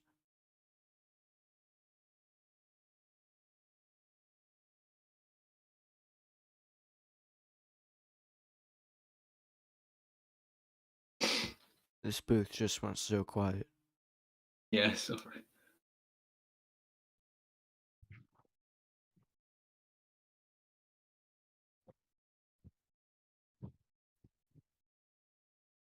Just watching the fight is entertaining, you know what I mean? Yeah. Oh, fuck, that was loud.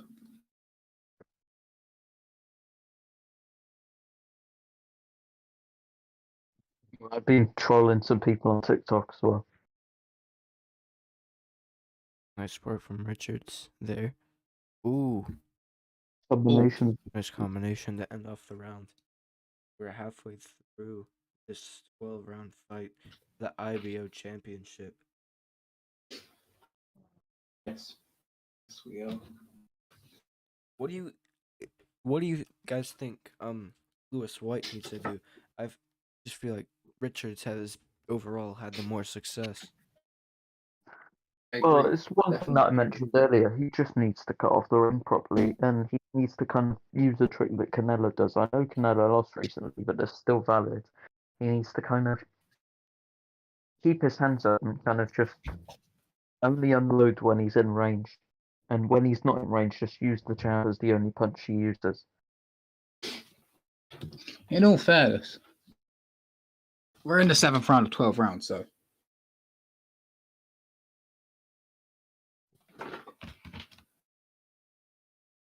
Well, you could have arguably had Richards winning every round. you'll argue that. Seems to, yeah, it seems to be a very good fight from Richards right now. See him having much more success than White.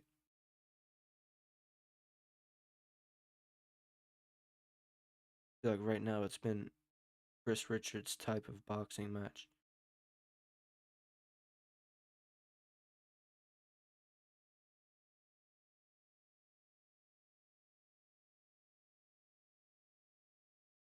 Yeah, I do think White needs to cut off the ring a bit more.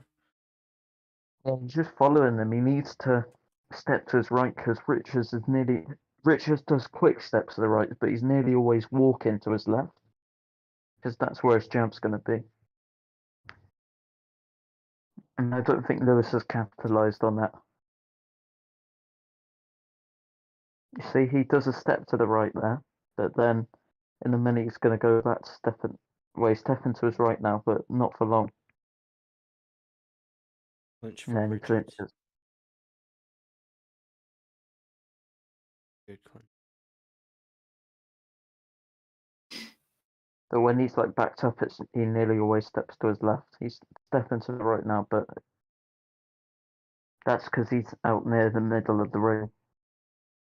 Oh. Nice combination. Here we are, back to the left.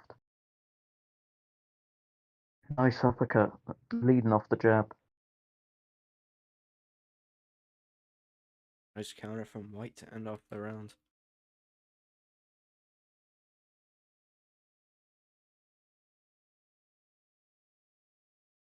A good round.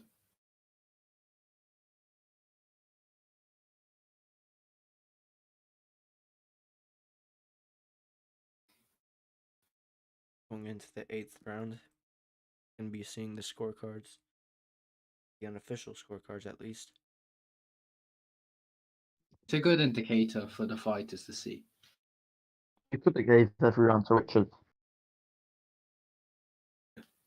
Yep, you could possibly have. They do have Just it like to the and the unofficial does have it of a complete shutout for Chris Richards throughout 7 rounds.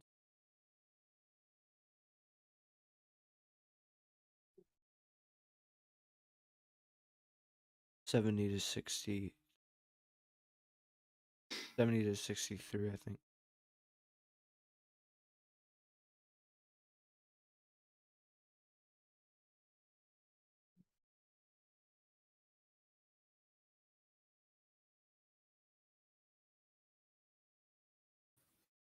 I've been a bit quiet. I'm just watching the boxing.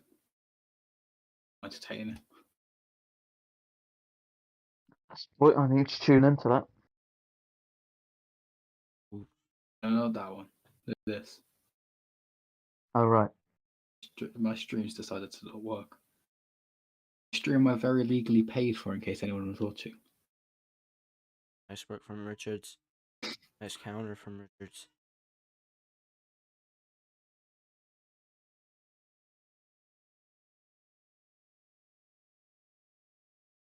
Yeah, we got Daniel Kinahan involved with this card. Hmm?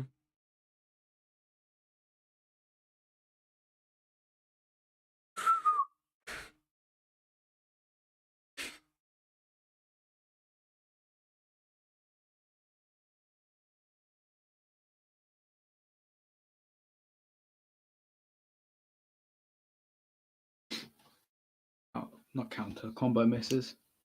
Nice defense.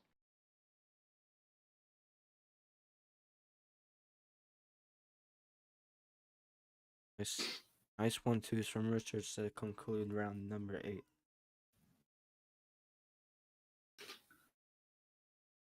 Could you argue a clean sweep, or do you think that's too harsh? No, you can argue a clean sweep. I think a clean sweep's pretty fair. Round 9.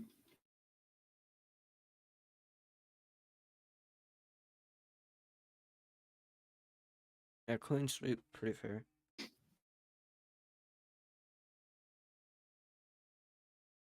$80-72.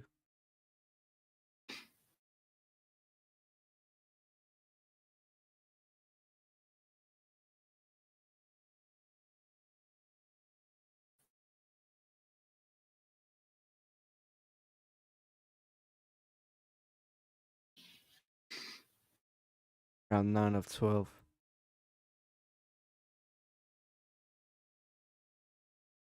Very dominant performance from Richard so far.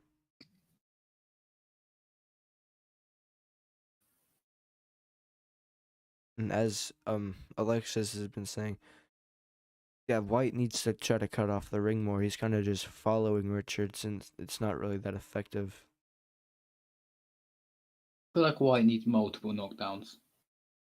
Yeah, right. Yeah. Right.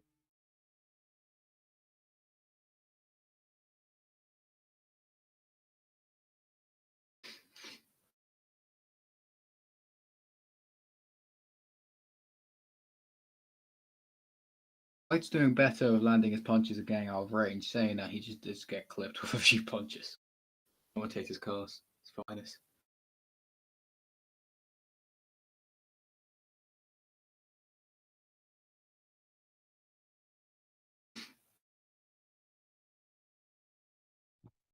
In other news, I've nearly got 1K views on my newest TikTok because I put the Finley Mega Chippy sound on it.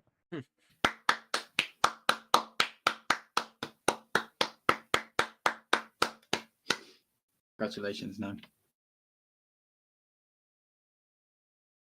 The hook from Richards. Seems everything seems about everything Richards throws, he's just landing.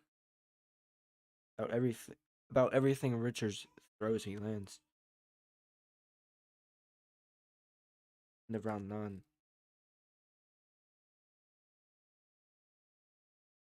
For fairness, this does show how good of a chin he has. Yeah. I'll take a positive out of it. Kind of the same with Mikey then. Had a lot of chin, has a lot of heart, but maybe just a few little fundamental things that need adjusting.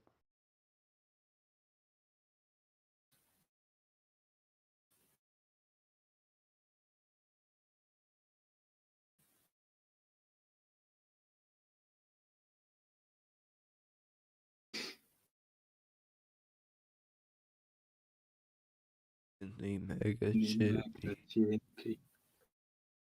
Didn't know what that thing was 3 days ago. Now you're addicted. The fish and chip shop. Chippy. I suppose you know what Chippy is, Flores. Huh?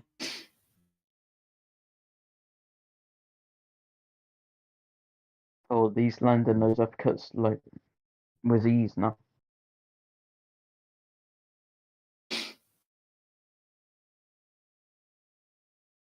I can't really say much about White. Just all I can really say is he's losing this fight.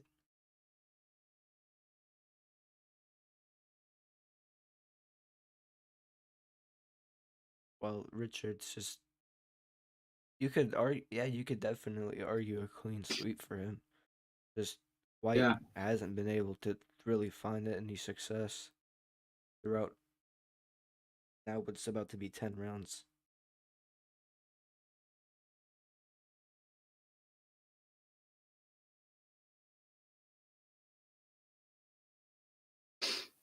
Hook from Richards.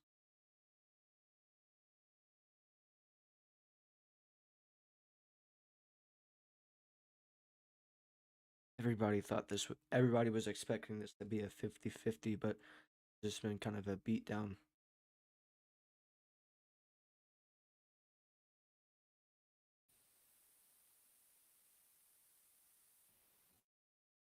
He's getting in the corner now. Chilling.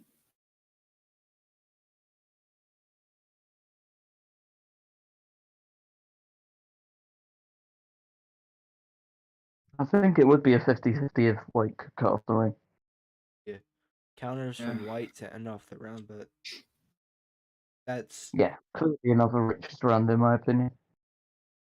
but that's still with those counters. It's he lost that round. Could be a depressing scorecard to read out.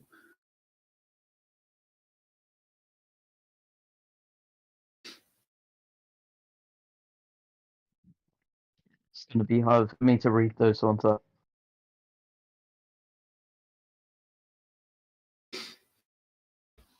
You'll probably give all the rounds to White, knowing you.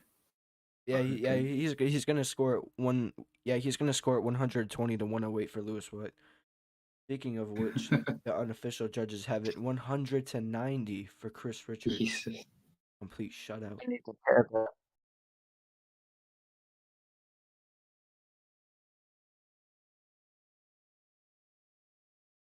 Don't think I've ever seen a fight this one-sided. Well, we did see Chris Richards in the Canelo Alvarez fight. He was very dominant.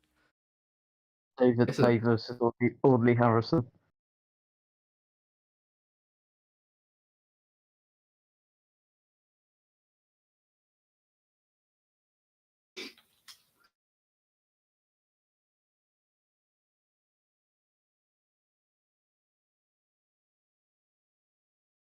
Anyway, it's a good gap. Nice uppercut from Richards. Anyway, it's a nice gap, fella. Shall we talk about Flores' YouTube content? What? Huh? My what? My YouTube what? Your Nothing. YouTube content. No. No.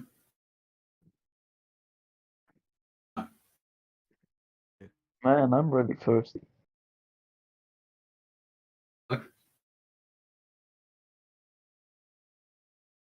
Ho ho ho.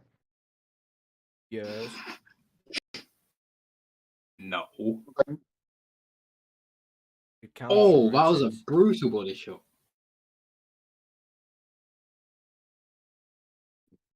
Oh. Yes. White is getting a bit more than Talking Ben has in his whole career.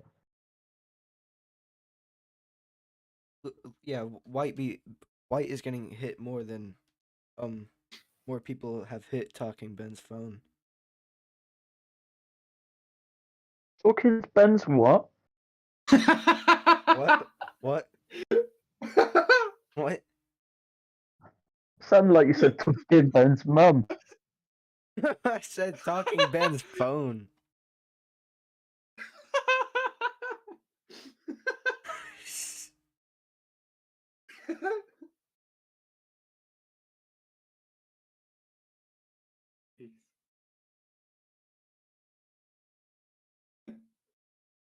Sorry to the Talking Ben family in advance from Joe Flores.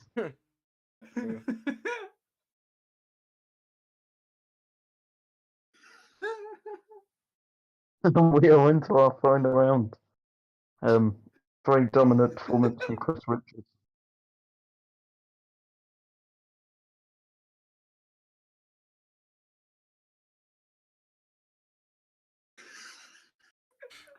I need to mute once. Oh, big shot from White, and Richards is hurt, but can he get a knockdown? He might need multiple Well, he does need multiple knockdowns.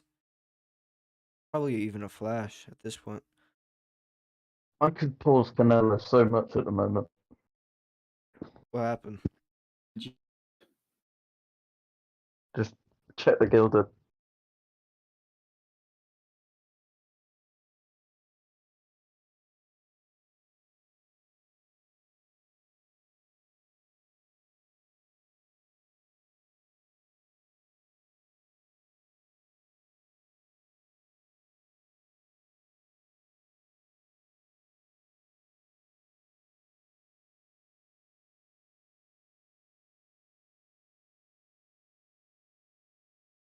Ooh, hard right hand.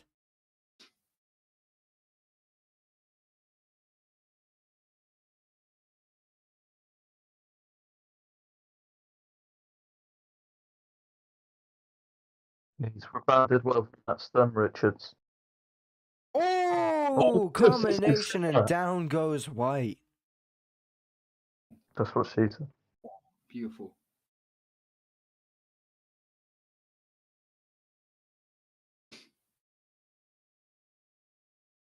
Beautiful combination and down goes Lewis White in round 12.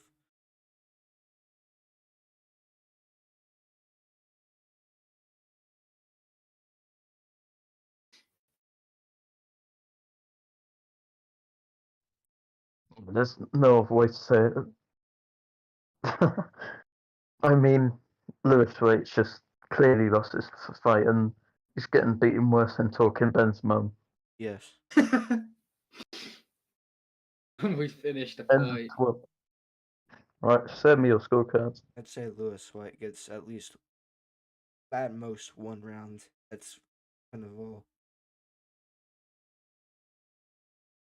Chris Richards does get the game decision. This was just a masterclass.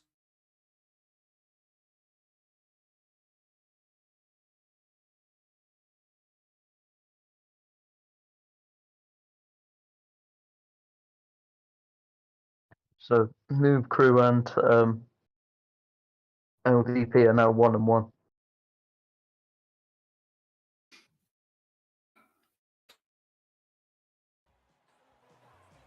Oh, bro, that's the volume. Need to turn my light on. Okay. Well, we do go to the scorecards after 12 rounds. I think you already know what they're going to say. Take a guess. 120 to 107. Correct. All three judges score this contest 120 to 107, and the new IBO champion, Christopher Richards. Beast mode with the W. Beast mode went beast mode. I'm afraid that it was a robbery, but Yeah. That was such a robbery, man. Lewis White just dominated him. No, I'm playing. That's unlucky. I know you're in the comms, man.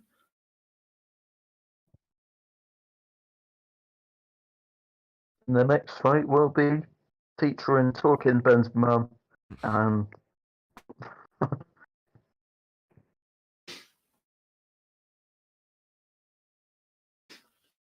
Marcus Castro. Let me update these records.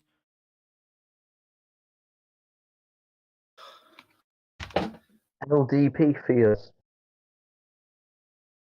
OTP fierce. What a man.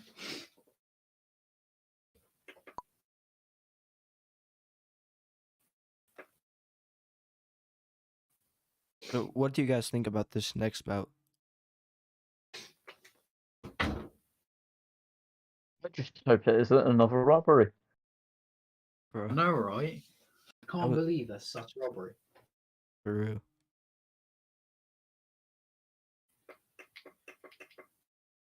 Anyways, go to the locker room. See you after the fight.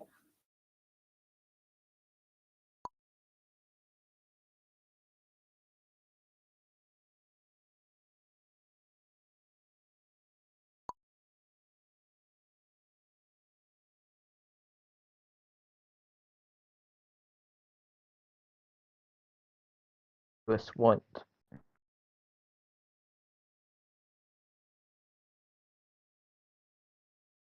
Hello.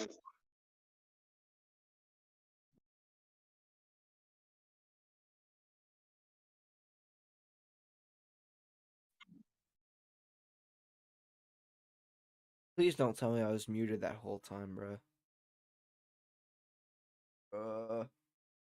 Bro.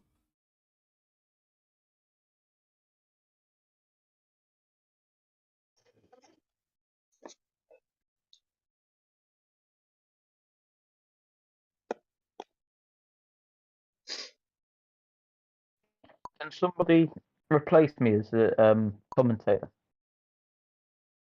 I guess Richards can now, can't he? Because I gotta go. All right. Lucky way. I guess Ademola, you can represent Noob Crew because you are one of the staff members.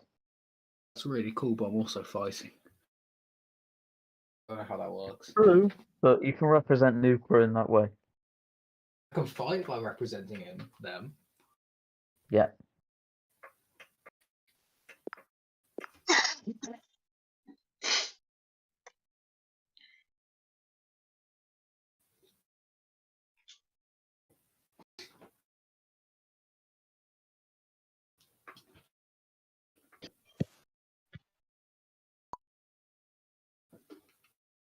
You down to actually no wait, we're actually fighting in the main event, but then I guess Ademola will be back to fill in.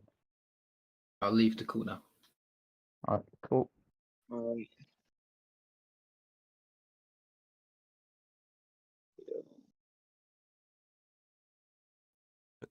so next up we have Marcus Castro versus Babatunde Ademola. First of all, before we begin, what do you guys think of this bout? I think it's a good matchup. You know what I mean, man. I think yeah, it's a good matchup. Castro being off for basically like 2 months, coming back. Ademola is the perfect opponent, to get to try to get back in rhythm, and he cannot sleep on Ademola either. Ademola is determined. He's determined, and he's going out there to look to get a win, and he's looking to win his first title, and he's worked his ass off for this. 11 fights without a title shot. This is his first one, and you best believe that he's gonna bring the action or give some type of challenge. Yeah. Yep, very interesting matchup.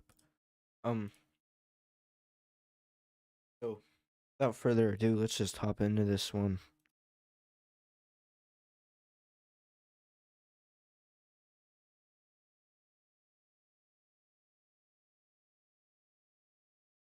Babatunde Ademola coming off of a KO win over Fraser Hernandez.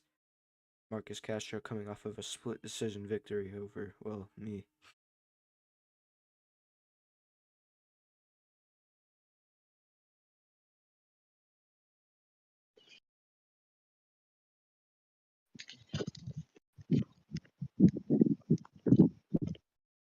Here comes the WBA regular champ, the WBA super champ. Oh, and we're already into it. Oh yeah, here we go. Now I feel that the keys to win for each man is for Castro. I feel Castro just has to do what Castro does. You know what I mean, man? He's facing a similar style to what he did in his last bout against you. And I feel he just has to do exactly what he usually does. He made that switch from the textbook guard to from the Philly shell to the textbook, and that pretty much signifies he's going for a more offensive style where he has to keep his hands up rather than one hand up, one hand down. He's looking for offense. He's looking to go in there and push the pace. Castro, he is originally a counterpuncher and a defensive fighter, but you know what I mean, man. I feel that in these types of bouts, he gets frustrated, because people don't want to, play it 50-50 where one comes forward, one doesn't. And he wants he wants it to be 50-50, and I guess now he just said fuck it, I'm gonna have to play as a brawler, and that's what he's doing. What's up, Chris? So Rex, Domination But yeah, for Castro. Ademola, yeah, congratulations, Chris. By the way, congratulations, man, great performance. thank you, sir. Appreciate that. Complete domination. Yeah, and for Ademola, I feel Ademola, he has to work into countering. He's one of the most annoying fighters to face, and his head movement. He has to just use his countering. I don't know how you're gonna keep Castro off of you, and we're seeing it right now. Castro's not playing any games. He's just gonna stay in Ademola's face. Look at this, Ademola. He has to try to clench to keep him off of him, and that's not gonna keep him off of him. That's just gonna give him a little break. But yeah, I feel Ademola just has to use the jab, try to keep his space and range, which I don't know how he's gonna do. How he's gonna do that, but you know he's gonna have to earn some respect with the counter punching. I feel. Yeah. Pretty even first round. Ademola landed a few counters. Castro just doing what Castro does, marching forward. Yep, landing more power shots and everything.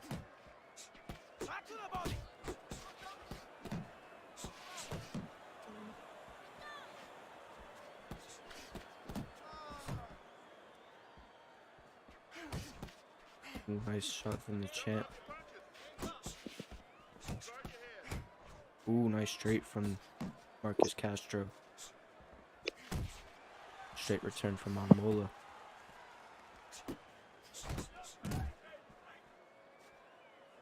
Ademola clinches. Yeah, I feel that we're gonna see some more clinches. I feel that's Ademola If you're gonna fight trying to keep Castro off of him. if you're gonna fight a guy like Castro, I feel like you have to kind of implement clinching into your game to kind of try to slow his pace and keep him off of you a bit. You know, use that jab.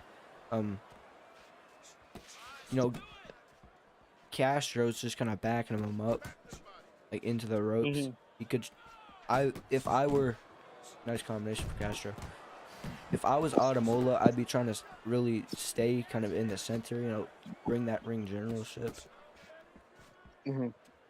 Ademola's doing the shoulder roll a whole lot. You know, he's trying his best to implement that shoulder roll. Whereas Castro has this, you know, textbook guard right in his face. Castro more of a like Canelo Alvarez IRL type style. You know, just march you down with that high guard. You know, good defense with the high as well, and he's gonna land those big power shots. But he's also gonna have some patience as well. Very good round. And he's going for that shovel hook that Canelo likes to go to as well. There's so much activity in these first two rounds that it's going by fast. Like, it's going by so fast. Yeah, it feels like we're in round 2, but it's heading into round 3. You're in control of this fight. Very good round for Marcus Castro. I feel like the first round was pretty split, but yeah, that second round went to Marcus.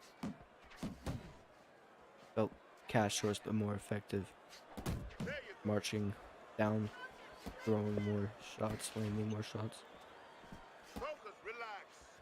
Yeah, he's doing the same thing this round. You know, he's not falling into any of Ademola's tricks. He's landing the uppercut. He's landing the shovel hook. You know, he's just doing everything he has to do to win at this point. Yep. Ooh, nice counter from Ademola. Body counter. Ademola has a tricky style because he likes to use the Ali, and that Ali straight can really loop around the guard if you're not careful. Yeah. Oh yeah, indeed. Hasn't Ademola dropped every single one of his opponents except Urbina? I know. Yeah, he has. And Castro has never been dropped in his career. Nice So counter uppercut. this is an interesting. It's interesting. But Castro doing a good job so far of just marching Ademola down, landing the uppercuts. There Castro he goes, reminds me of a lot landing of them Rolly, there. man. He does have to watch out for. He does have to watch out for the counters though. Castro and Rolly are a lot alike with this front foot style. Yeah. Yeah, I'd like to add that they both, you know, they're I don't even know, they're both homeboys. They're both spar a lot, they talk a lot, you know, and both of them, yeah, they basically train together. And yeah, they spar a lot, and every spar that they've had has been entertaining. But yeah, like I said, Castro, he usually likes to counter punch. You know what I mean? Castro, yeah, usually likes to counter punch, but he adopted this aggressive style, and he decided to teach over to he's only been playing the game for about 3 months. So he decided to teach it and really basically perfected that style, and just using it now. Of course, speaking of Rolly Davidson, he will be fighting tonight, making a defense against Mike Granger. Stay tuned for that, for the IBF championship. Man, I'm so stoked for that, dude. I swear to God, I'm so stoked for that. We have a Nice championship. combos from Ademola here, but Castro with the solid body work. We have a championship at stake here. Castro, the WBA super champion. Ademola comes in as the challenger. Nice counter from Ademola. Step back. Another one.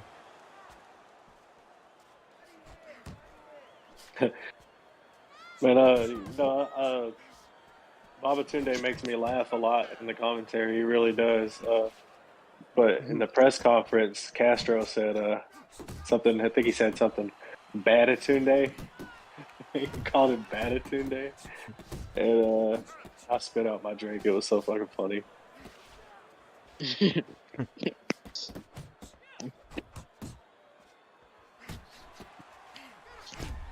Ooh, nice straight from Castro.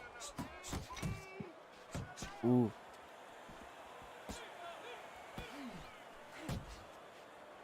Yeah, Castro work.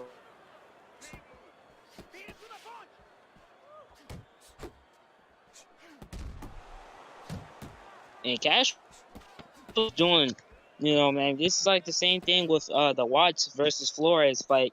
Basically, Castro may win a lot of these fact that he's marching forward. You constantly see Babatunde in the corner or don't stand in front of it. for the judges, man. Yeah, I don't think that that see it for yourself when it comes to the judging thing. You wanna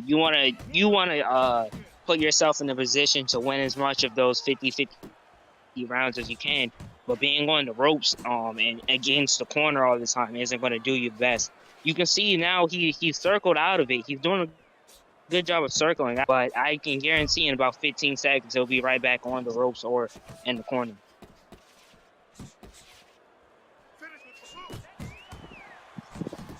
Both men And there you trade. go. Castro looking. He might respect Castro's power a little bit too much, But that might be why. So He did. reluctant It's not like he to stay doesn't. off It's the not, he foot. doesn't want to stand, in front of him. Right. He lands it straight though so often, because he's just got really good timing with it.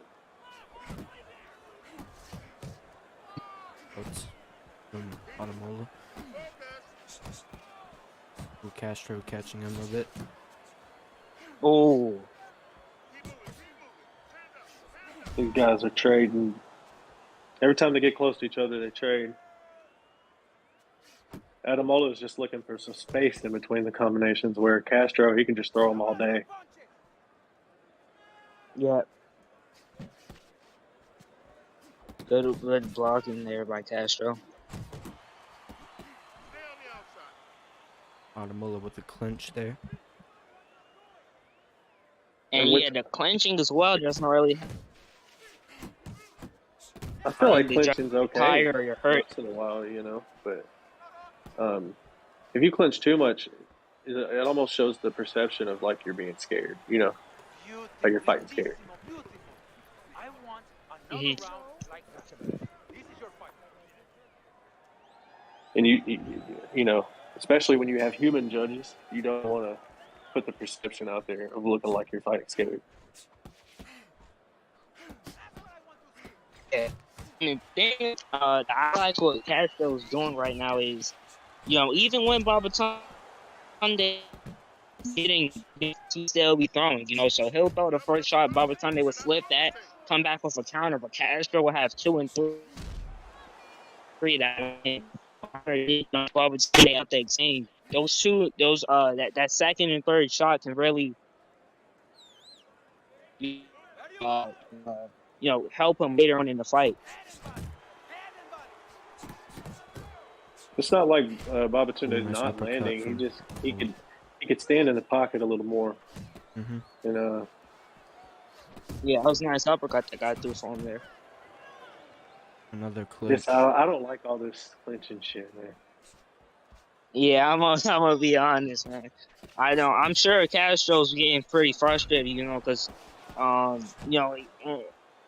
a fight, an opponent that's constantly backing up.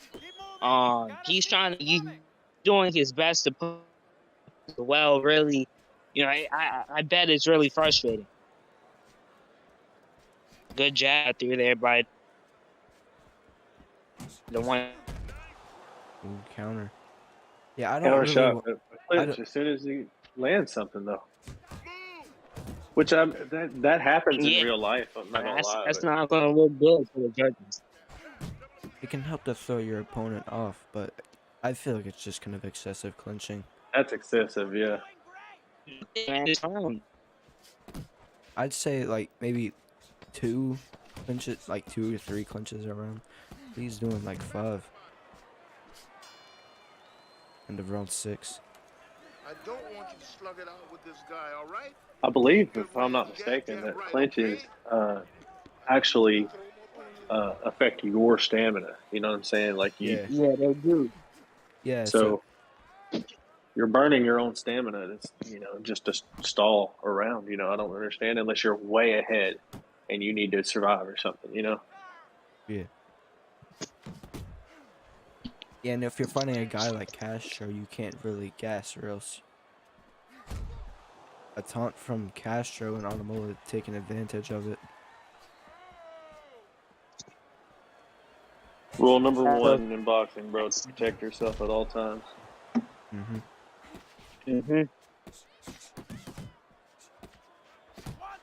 I love that example of when Floyd just knocks the guy out. I can't remember the guy he fought, but the guy was like trying to argue with him.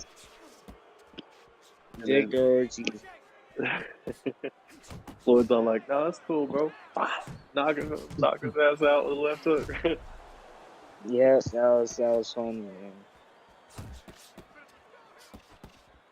Gotta protect yourself, bro. The damn ring, Oh, Babatunde almost with the counter there. Castro just working the body, just being smart, avoiding the head when he. Oh, good one by Castro. Good counter. And yeah, I can definitely see why Castro's frustrated and clenching the head movement. The backing up.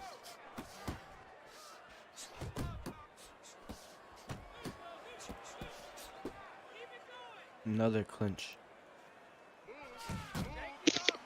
I mean, and at this point, man, I think Castro, he's gonna have to start putting this.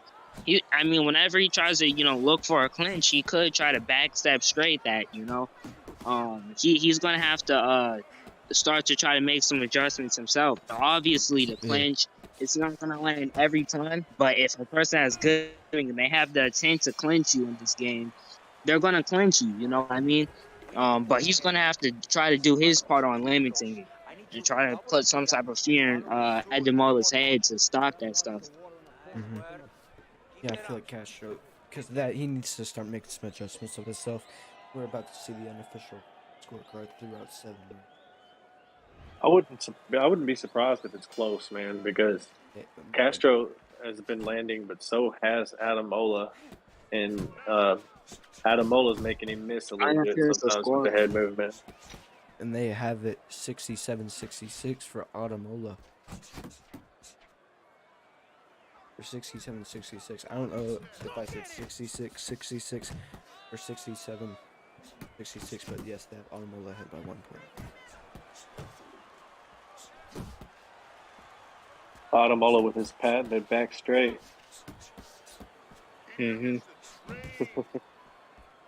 I like to mess with him about it because he throws it every fight. Oh, nice uppercut by Castro.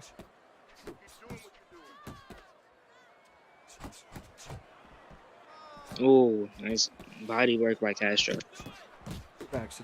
It feels like it's been forever since you've been in the booth. Dude, Castro is Being getting pretty good with his perfect block, man. Wait, say it again, Flores. You kind of lagged. Max, it feels like forever since you've been in the booth. How long has it been? It's been like, dang, it's been like, it's only been like a month. But yeah, I'm back. I'm back.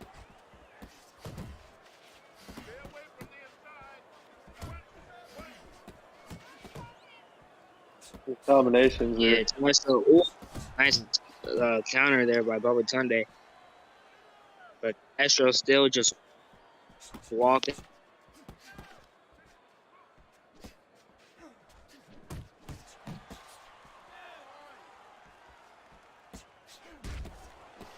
Good counters from ADEMOLA.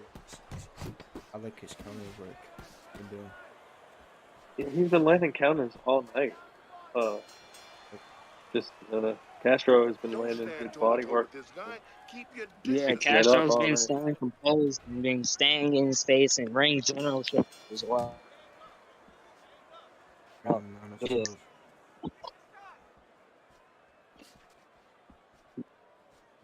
I think Babatunde. Starting off on I think Babatunde's done his job of making Castro frustrated. He just needs to land something powerful now. He needs to hurt him. Otherwise, Castro's just going to walk him down forever. Yep. Even when that powerful shot does land too much, what's it called, resistant, you know, I hope that. in there, but I hope the that he counters, doesn't. they haven't. There he goes. I called it. I knew the clinch was coming. Hey, see that come in? Let's go.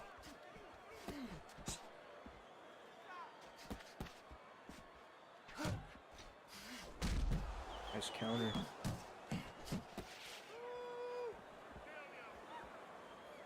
Another clinch. Face. Why? He lands 2 or 3 shots like real clean and then clinches. Why? I guess it's annoying. Fuck. Even I get pissed off watching it.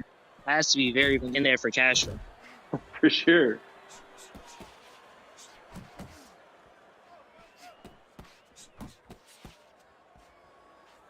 Which Floyd Mayweather does that, man. He will land a couple and then clinch, to make sure that he can't get counter punched or anything, So maybe that's what. Right, in IRL boxing, the clinch is way different. You know what I mean?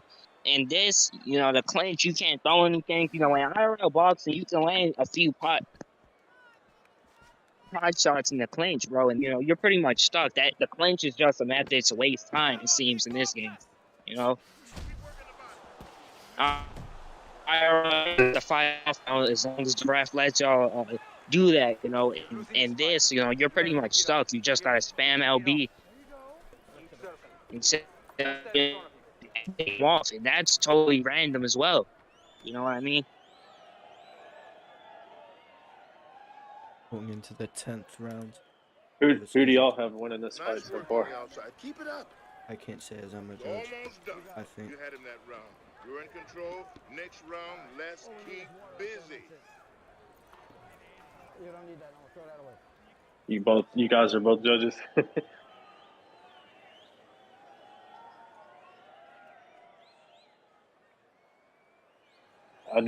I wasn't asked enough to make a commentary card. I'll tell you, but it looks like a really good fight to me. I'm enjoying it. Yeah. It's good to see Castro back. Oh, nice body shot by Castro. That's more than one for the claim. I haven't actually seen him fight live since I've actually been in the league, so it's a pleasure. And seems like Ademola's fought everybody. Yep. Another clinch from ADEMOLA. Castro continuing to fight on the front foot and trying to land some shots. Countered. He's throwing now. They're both throwing. I would also like Castro never stops throwing. What I would like to also see from What I also would like to see from Castro more is a bit more pushes. You know, push Ademola into the ropes and land some good shots.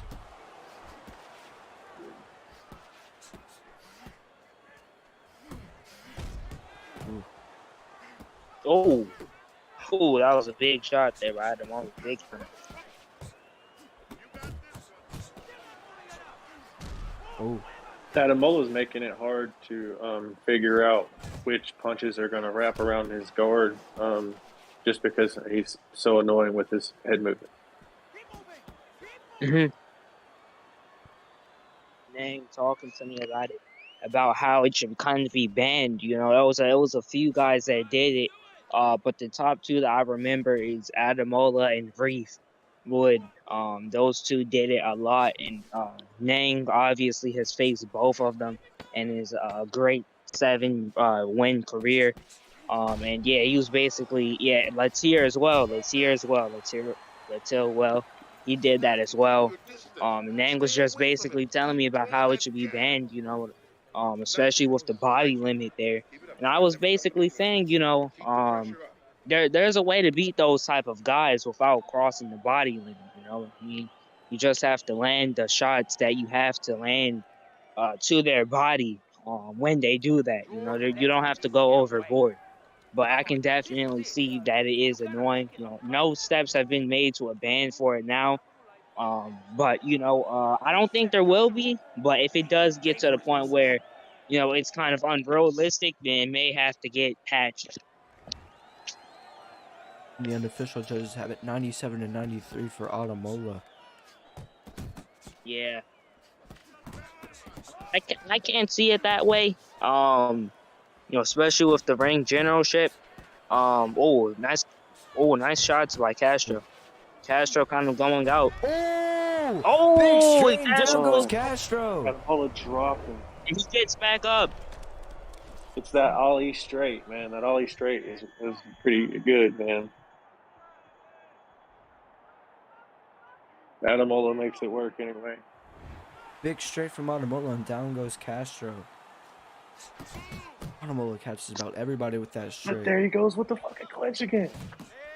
Yeah. Which it's annoying, but I mean, shit.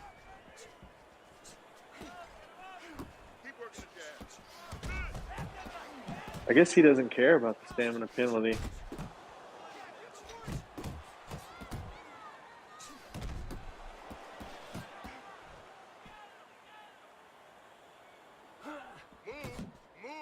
Just, you know, as a fan, I just want to see rockets off and robots, man. Oh, that's straight there by Ademola.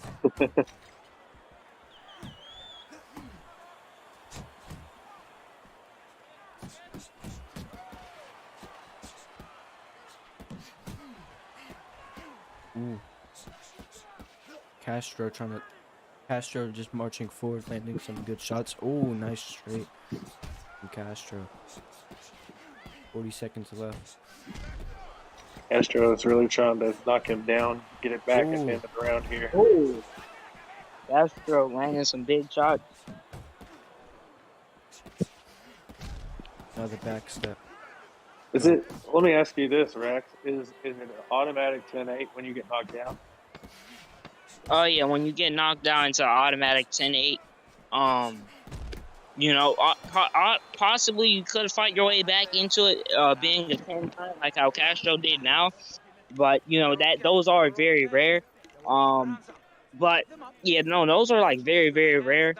I know in UFC, if you get knocked down and you fight your way back, it can become a 10-9 round, for the other person. But I'm not sure about it in boxing. It's been, you know, most of the time in real boxing, no one really has the heart. You know, once they get knocked down, they're just like, all right, on to the next round. But yeah, that is a good question. Yeah. But here we go into our 12th and final round. Very close fight. A very good fight. Now they meet one last time. Uppercut from Ademola. Left hook from Ademola. Here's the question. What would you be saying to both of these men as we enter the final round? I tell Castro, don't really sweat it. Just stay in his face. Try to win this final round just in case. Which it looks like that's exactly what he's doing. Yeah, And just going out there, trying to win the last round. Not really, going all out. Not trying to get countered like last round. But he is, just doing what he's been doing before. what do you tell Ademola if he's going to win this fight? What does he need to do in these last 2 minutes? I tell Ademola to try to, go out there and make another knockdown happen, and do that way, do that one by getting in Castro's face and earning his respect and knocking him down. I say he just has to make sure that he wins this round as well, just in case the judges have it, in his favor, or by 1 round or so. Yeah. He just has to make a case for winning this round so that he can win. Right now, I'd say Castro's winning it. Oh, Castro, he was able to get off of that clinch pretty quickly. Ooh.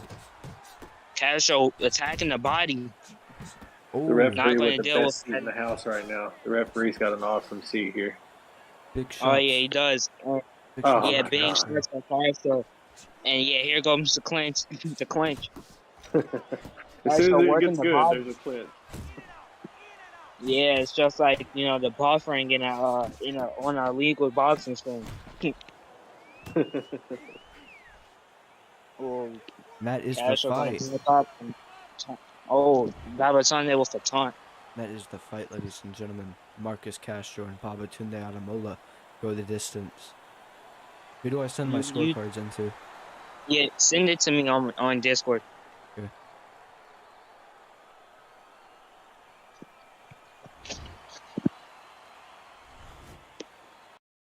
The unofficial judges do have it 117-110 for Ademola.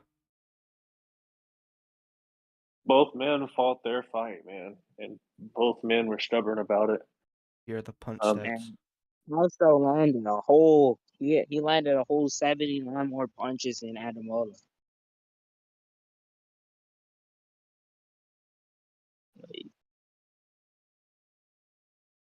Alright, boys, just send me in your scorecard.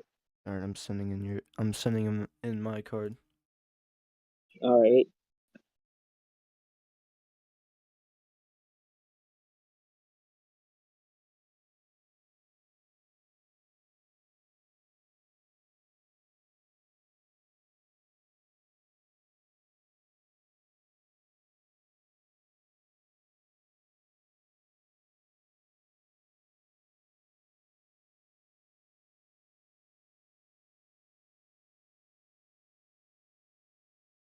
Alright, Chris, you send in your scorecard.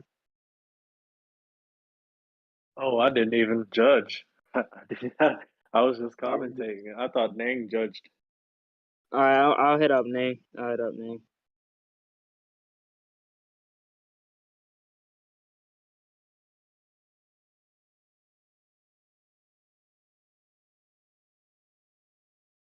I'll hit up.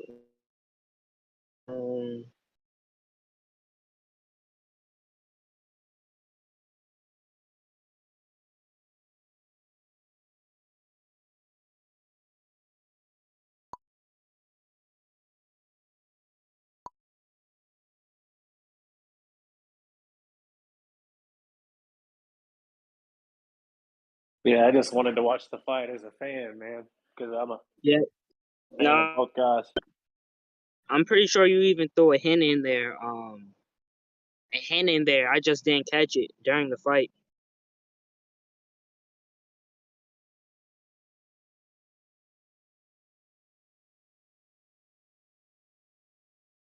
Alright. We do await the official decision. Yep. It's going to be close. Alright, well, Ricky Fadden will be the final judge. He did tell me that he seen the fight, so I will ask him for his scorecard. Alright.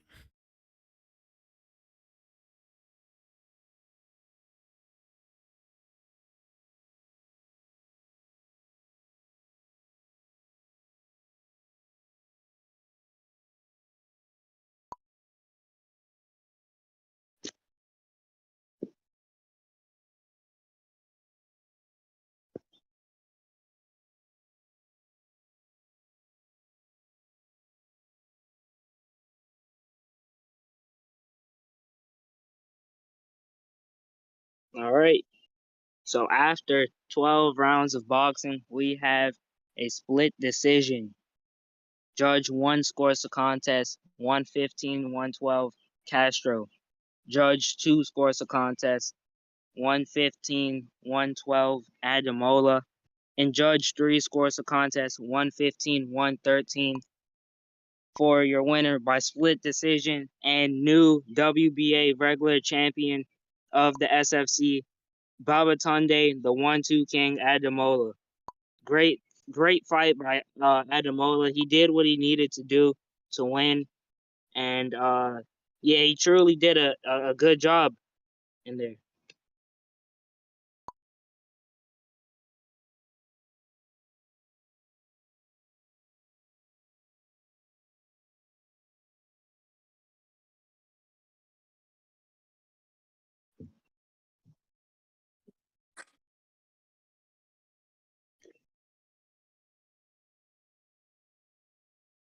Yep, and now on to the main event.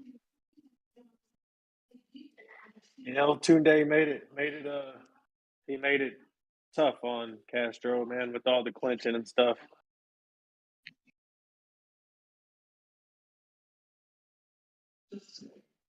Wasn't aesthetically pleasing.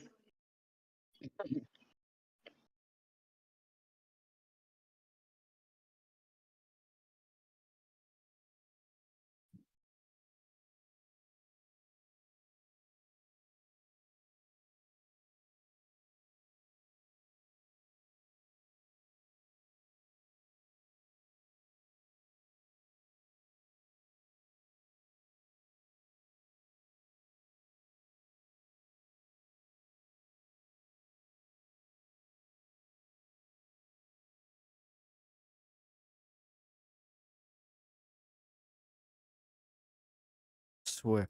We have Jayden Ramirez versus Jacob Evans for the vacant WBO title.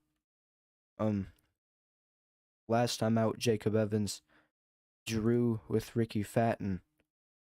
That was for the WBC title. At a split decision draw. And this will be Ramirez's first title fight, as he is 6-3. Last time out, getting a second round knockout over Raul Negrete. Oh, what's Jaden's last three?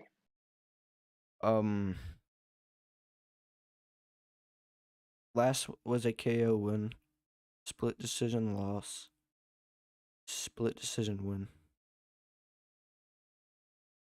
Who did he lose to? Granger. So since that loss, he's only fought once. Yep, and that was against Negrete, which he got the second round finish. And it seems like he's fought more than that. And new, what's up, Ademola? Oh my days. Congratulations, Babatunde. I was getting really panicky when I was like, oh no, we haven't got a third judge. I'm like, oh shit. Oh fuck. I didn't know he wanted me to judge it, man. I was just enjoying the fight. Yeah, so good. I personally don't know how you score it to him, but you know, boxing's boxing. And then that would be 116-112 him, without the knockdown.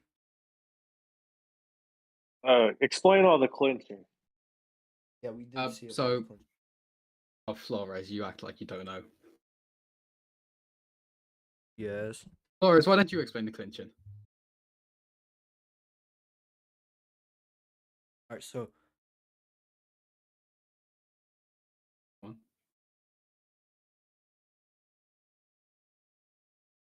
I was following your orders very closely that fight, Flores.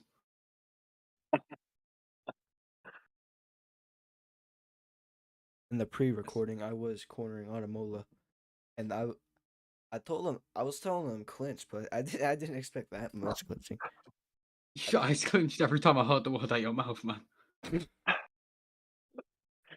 was like, oh my gosh, like, you would land 2 or 3 shots. It's not like you weren't landing anything.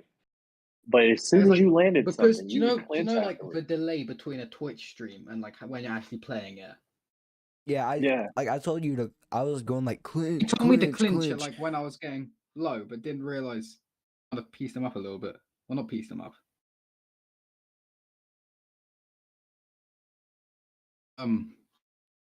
Yeah, 7-5. I'll take a break this week. And I'll defend next week. I'm sick of inactive champions in this league. Yeah. And we're starting a new era, you know? Win, lose, or draw, I'll defend. I'll defend against who's ever the most deserving, you know?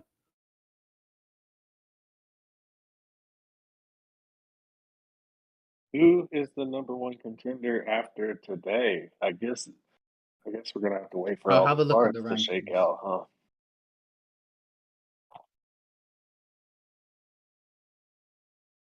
And what belt would be mandatory?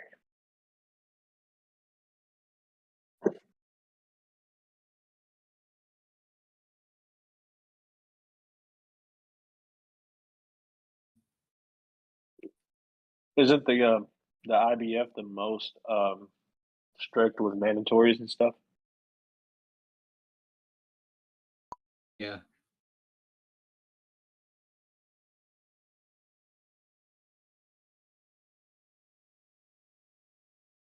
Am I scoring this one?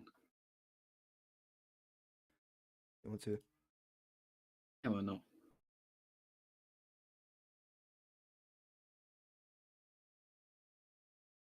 So we got Ricky Fatton sitting ringside for this title fight. Yeah, I think he's gonna hop in the booth. This ought to be interesting. If afterwards, if the winner of this fight wants to come in the booth and have an interview, I'll step out. 4 people in the booth, 3 of them are champs.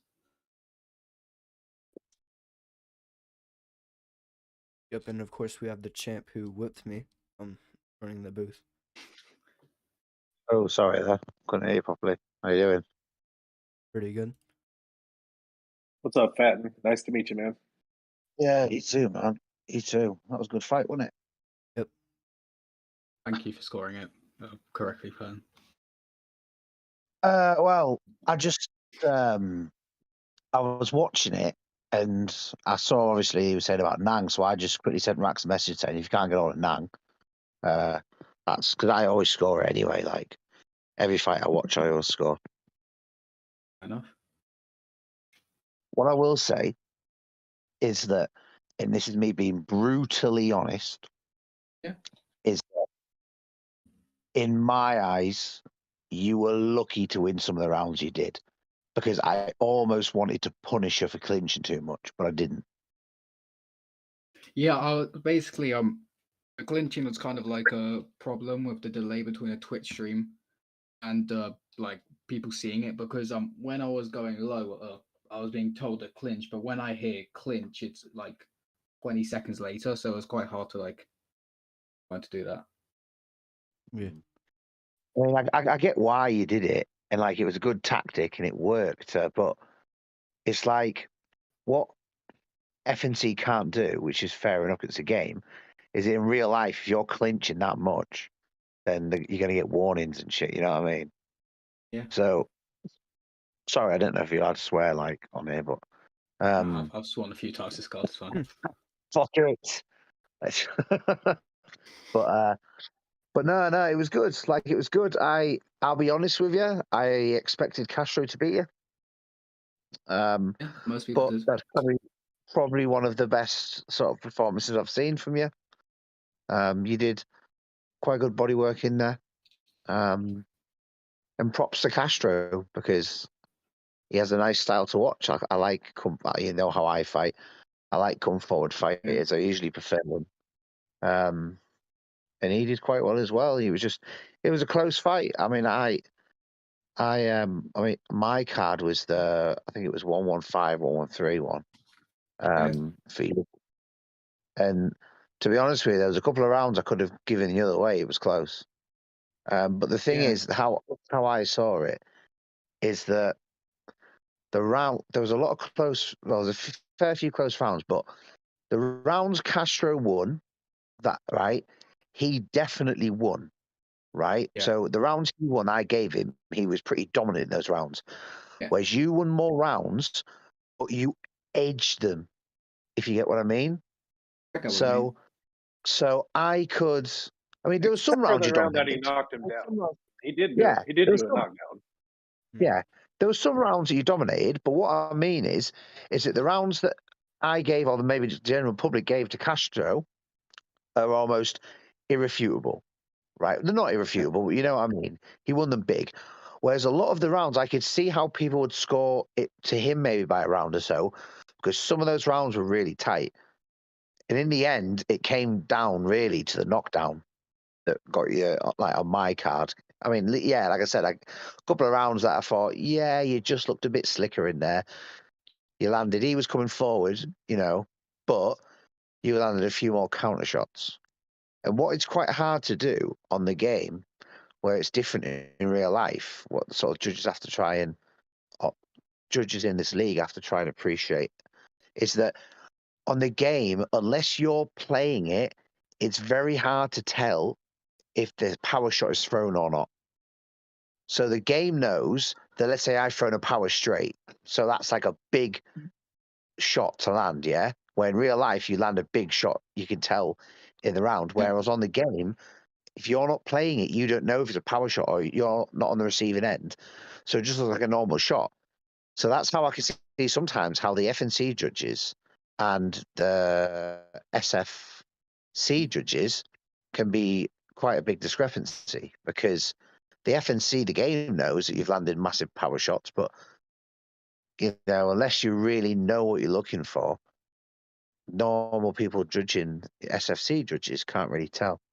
So that's my rambling anyway. My So what's next? It's just Ramirez Evans now, isn't it? Yep. What's your opinion on Evans? You joined your last fight, and we didn't actually see any talks of a rematch. Is that a fight you're interested in, or do you think you won it and doesn't need a rematch? Well, I had a word with him, and I said, "Look," and I think he actually agreed. I said I won that fight, and I mean, I don't want to say I won by a lot, but I won by a lot. I think on the game I won by like 8 points. So I was a bit annoyed. It was, and I'm not, and this is not to take away from Evans, because bar me, I think he's probably the best in here, or at least one of them, right? Is that I thought I'd won so much that there was no way. And when it came to split decision, I thought, all right, fair enough. One of them's going to like have it as one. And then it came in the draw. I was so annoyed I was going to quit, because I thought I'm just going to get robbed here from now on. But anyway, he's a good fighter. So I said to him, look, I'll fight you again. I don't want to fight you straight away because I want to collect belts. Obviously, I was chasing Nang simply because he was undefeated and he had a belt, and he was seen, in my opinion, I think most people had a consensus, and people can disagree, I'm not going to argue about it, that I was number one and he was number two.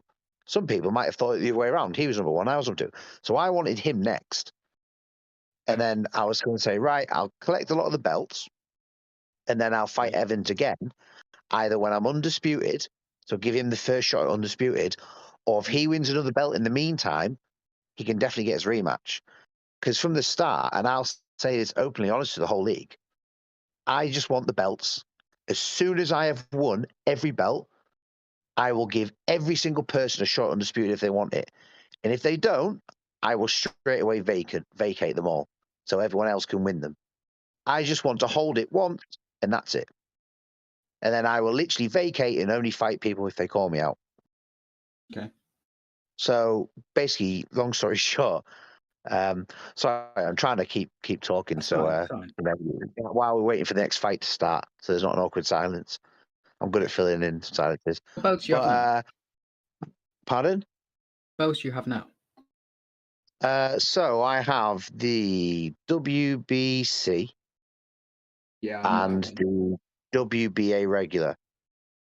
You have normal WBA or WBA regular? Because I just won WBA regular. No, you've won the super one. If you look at the poster. No, you've definitely got the super. That I was think, I I think think Castro got demoted to the regular, and then because I then should have definitely got promoted to super then because I I think was you have already been regular. promoted to super. you're the That's new what's been put. super, I believe. Yeah, you're super. Well, that's a bit shocking. I thought you should have been super. I would have just stayed as regular because I thought I would have had It's to have fought because Castro. Castro hasn't fought for 2 months.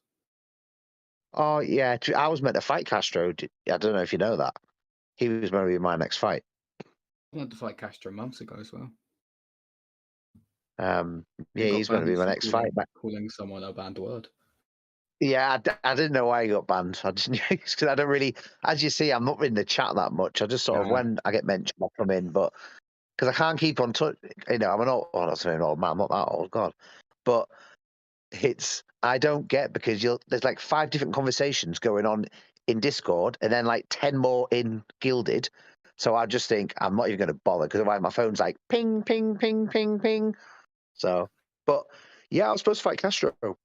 Because I said, look, I want the WBA Super Belt, which is like a real. I don't want to say real because they're both, but you know what I mean. Fresh announcement. Apparently now I'm super and you're regular. Yeah, I thought. Yeah, I thought so. I'm fine with that because I thought I was only I fought King for the regular, so I thought there's no way that I've been elevated because it's not fair on you because otherwise you've just fought and won and you're just getting a minor belt when Castro was super champ. So yeah, so I was going to fight Castro for the full belt because I wanted the full belt because I have a path. I wanted to fight Castro, then the winner of Rolly versus Granger, which now you are. Now it's harder for you to get all the belts because they've all been split up again.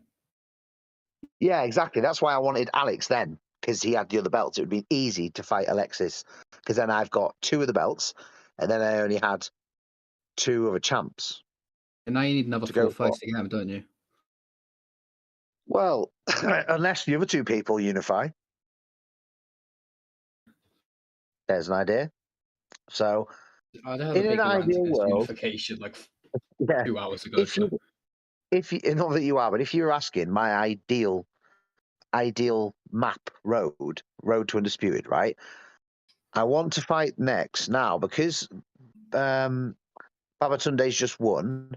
I don't want to go straight into him, and then if he wants to, that's fine. Unification straight away. I want him to at least make. I'm not trying to say I'm going to definitely beat you. A defense, you know what I mean? Because it's fair. You make your homecoming. So make a defense. In the meantime, me fight the winner of Rolly versus Granger. The best one for you to do because that has the most mandatories. So strategically, that should be the last one you go for. Which one? The IBF. Yeah, that's the one. That's the one with the strongest mandatories. Like, you get more of them. Yeah, in real life it is, but on SFC, is it here as well? Oh well, I'm not bothered. I'd fight any. I'm not too bothered about the WBO. So whoever's WBO champ can not do WBO, IBO. He can just keep that because that's the minor Mickey Mouse belt in my eyes. Not that I'm trying to disregard the champion, but if the fight comes, it comes. But I'm not that bothered. So yeah, I'd like to fight the winner of Castro, Rolly Granger. Then I'd like to fight King if he still has it. And then the winner of Evans Ramirez or who's got the belt after that. Yep. So speaking of Ramirez versus Evans, we have that bout underway. 2 fighters ready to make their ring walks for the vacant WBO title. I segued that straight back, didn't I? Without further ado, let's get right into it. Let's go.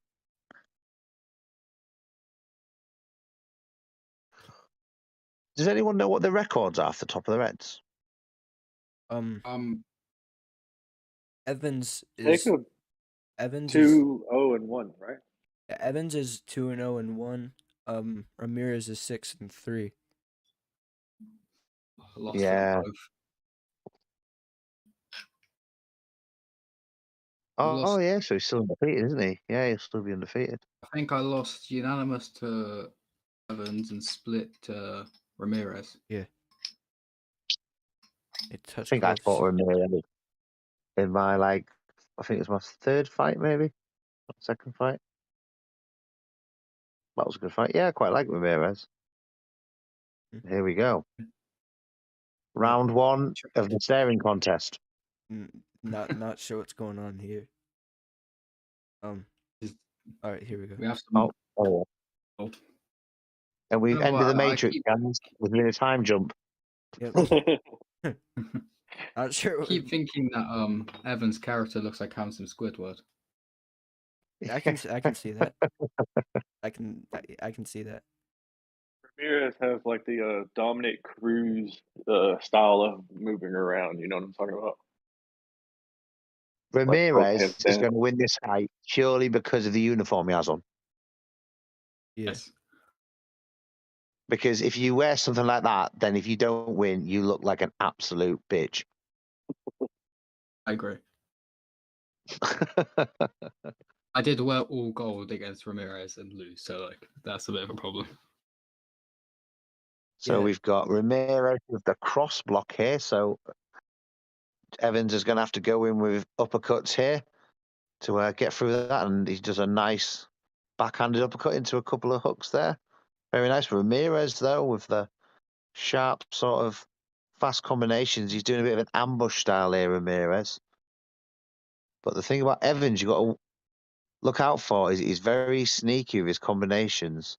He'll add a power punch on the end of it that'll seem to sort of take your health straight away. After this run, I'm just going to make sure my I'm mic confused. is on. Confused what champion I am now. It keeps changing every 5 seconds. You're WBA regular. I think I'm regular now. I'm just gonna make sure my mic is on real quick. Or it is. We're good to go. Mic check 1 2 1 2. And I've taken your belt once again without fighting. So round one over. Who have you got winning that round there? It's a close round. Can't say because I'm a judge. Oh, sorry. Yeah. Is anyone in this booth except for me that's not a judge? Or your judges? I had Ramirez winning the round based off of his hooks that wrapped around the textbook guard of Evans. Yeah. Who are the judges? Have you got 3 judges? I'm a judge. I know it's me, ADEMOLA. I don't even know who the other one is.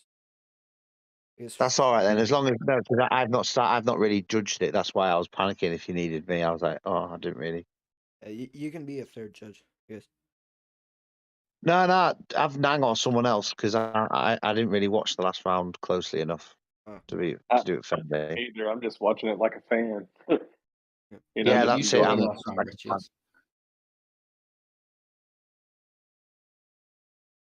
Both guys go into the body very early here. Ramirez sort of happy to stand in trading spots, but tends to be the first to disengage when he gets the chance.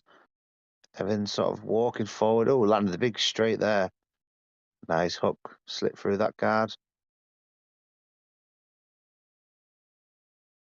So Ramirez now slowly backing off.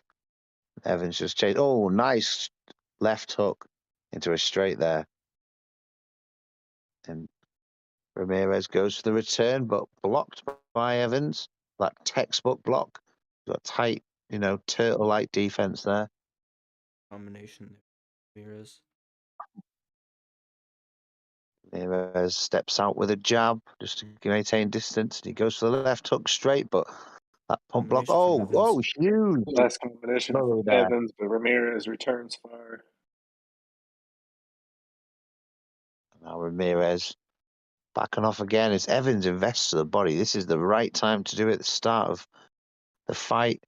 Invest early. It's like putting money in the bank. Ooh, combination from Evans. Well, I think uppercut from Evans stand off the round. Because of the WBA clause, you're super champ. Unified. So end of round 2 there. Very close round again. I think it's fair to say you could have made it Scored both. either way. Yeah, I was thinking about it. It was a pretty tight round. You could have edged it to either man. I think what, in my eyes, might have just swung it was that Evans was the aggressor. And the fight seemed to be fought on his terms. Even though he wasn't always getting the best of exchanges, he was the ring general in there. So, in my opinion, unofficial judging, I gave him that round. Both men go straight to the center of the ring in a starter round number 3. Nice bodywork there by Evans. He's really investing early, but he's taken a couple of uppercuts. Yep. Ramirez is adjusted now. Ramirez has power in his hands as well. Yeah, I've sparred Ramirez for that. That man has power. I fought him before. Yeah, he has power. I fought both of them before. They're both dangerous opponents. Yeah. I also dropped them both. I think Jackson Evans is loading up on power this round. Sure. Ademola, I think you've dropped everybody you fought except Alexa. And me. I fought you. Yeah, we didn't. Yeah, you fought me, haven't you? Yeah, we have. We fought, haven't we?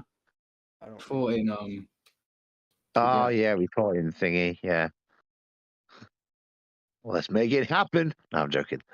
I'm fighting you PBL this week as well. Oh, you are, yeah. You're actually going to relegate me. I remember. To be honest with you, no, you might be all right, and I'm not going to let you win. But if I've already won the Premier League, I'm going to come in and use a midget. I don't think you've really. But I remember I fought Kush, and he's really short. I had problems with him. And this is another tight round here. I think both guys have been landing big punches. It seems that JAYDEN might have been the better punches to the heads, but Evans is definitely investing in that body early in.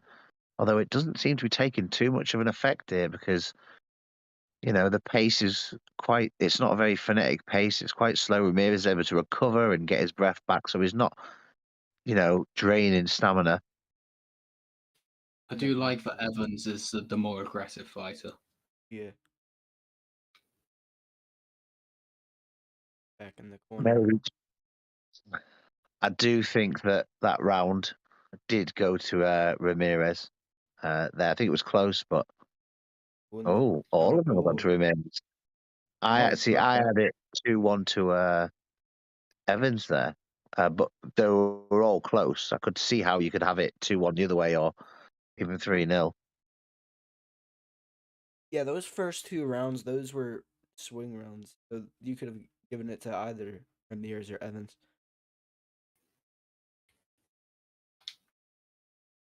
What do you think now? It's a very vital point, you know, the start of round 4, when you see the unofficial scorecards. Do you think Evans is going to panic a bit now? Do you think he feels like he needs to double down on coming forward? Or, you know, do you think, well, you've been trying this, you need another game plan? What do you think, Babatunde? I think as he knows the league very well, and I think he'll understand that the official judges won't have it as one-sided as that. So I think he can just fight the way he is and remain calm because it is back in rounds. Effectively. Yeah, that's a very interesting question. And a very interesting point you just made, Ricky. Because if I was in Evans' corner, I would say, look, if I back up, get behind your jab, and actually make him come to you, and just watch how the momentum changes. Because, you know, although the judges could have it a different way, it's not really working your favour at the moment, especially in this round. It's probably the clearest round for Mira so far. And I'd say, look, get on your bike, just change the tempo, because even if you feel like that's not your best strategy, changing the tempo will massively help your chances, because JAYDEN now is getting in a groove, he's getting in a rhythm. So you need to break that rhythm. People really need to sort of understand how FNC works, the mental side of it. It's not just about who has better skill or better combos. A lot of it is about who has a better game plan and who can make the other person fight the way they want to fight. So, I mean, look, Ramirez is, sorry, great stamina, not much damage taken, and he's sort of having the fight his own way now, and he's gaining momentum. So Evans needs to think, right, let me sit back, relax, get behind my jab, and just break the cycle. Yeah. Yeah. Which one of Ramirez's strengths is doing combinations. Like he'll throw enough punches until one of them finally break the guard, you know. And I think that it would be harder for him to land those complicated combinations if Evans just gave him a little bit of space and maybe, like you said, work behind his jab a little bit. The thing is, Ramirez has got cross block, right? So up close, it's very hard to land your straight punches through that cross block. It needs to be uppercuts more than anything, or body shots to set up the hooks. And he's not setting it up. So you need to use your jab from far, because then if you use your jab and you're straight from afar, it can get through the cross block. But up close, you're never going to break that cross block with hooks. You're going to be elbows. It does have its deficiencies, cross block. It has its advantage. I do think cross block is a bit OP, especially if it's used right. But there's definitely ways to break cross block. People, you're a lot slower with cross block. If you ever noticed that, if you've used it. Yep. Oh, Evans is rocked. He's gonna go down. And the ropes down when Evans goes down. Let's go down. Wow, we went down like we got shot by a sniper. Jacob Evans goes down. Ramirez is a sniper. I'm quite impressed with Ramirez there. He sort of changed his fortunes a bit. He's lost a few fights, and he's really improved his style. It's sort of like a new look from him. And this is a very impressive performance so far. Evans is still doing well. I think he has bagged a couple of the early rounds, but the momentum is massively in Ramirez's favor at the moment. Yeah, especially after that knockdown. I mean, you got to think he's at least 4 points down now, something like that. So yeah. And I mean, he looks like, even though he has taken some hard punches, he looks like he's not got any damage. He's got good sort of stamina. I wonder if it's he's on that spicy, juicy Mexican beef. No, I'm joking. If he's, spread his attributes onto sort of toughness and stamina a bit, maybe, and strength rather than speed. Although he still looks quite fast. Computerol. Computerol, yeah. Nandrolone. Had some Nandrolone and peanut butter sandwiches. Oh, nice counter there. Oh, a nice combination. Gets through that cross block there. Oh. And this is where he needs to work. One is you get him against the ropes. Nice, straight to the body there. Rib breaker.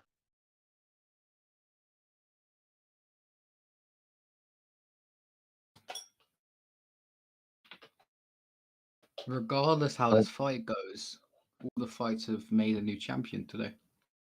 Yep. Yeah, there could. Well, there's definitely gonna be well, we already have ADEMOLA, the new champ, Richards. We could still have 2 more champs today if Granger beats Foley, and that's crazy. We could have a complete shake-up in one day. Yeah, and whoever wins this one. Oh wow, yeah. Oh yeah, Rolly Granger, yeah. I think I'm judging that fight actually. Who I am, isn't it? So we've got Evans here, he's fighting valiantly, but Ramirez just seems to be one step ahead of him here. Going into round 7 of 12, the WBO championship is on the line. Jane Ramirez versus Jacob Evans. I mean, Evans has got such a good back foot boxing game. I really don't understand why he's not doing it. Yeah. You know, I actually have trouble when he's boxing. Excuse me, on the back foot. And I mean, I get you behind, but there's still half the fight left. If you could dominate that second half of the fight, it could get you the rounds. Mm-hmm. Yeah. Oh, a headbutt. Oh, a headbutt from Ramirez. Oh, that was creepy. Ooh, That was dirty. the referee didn't see it.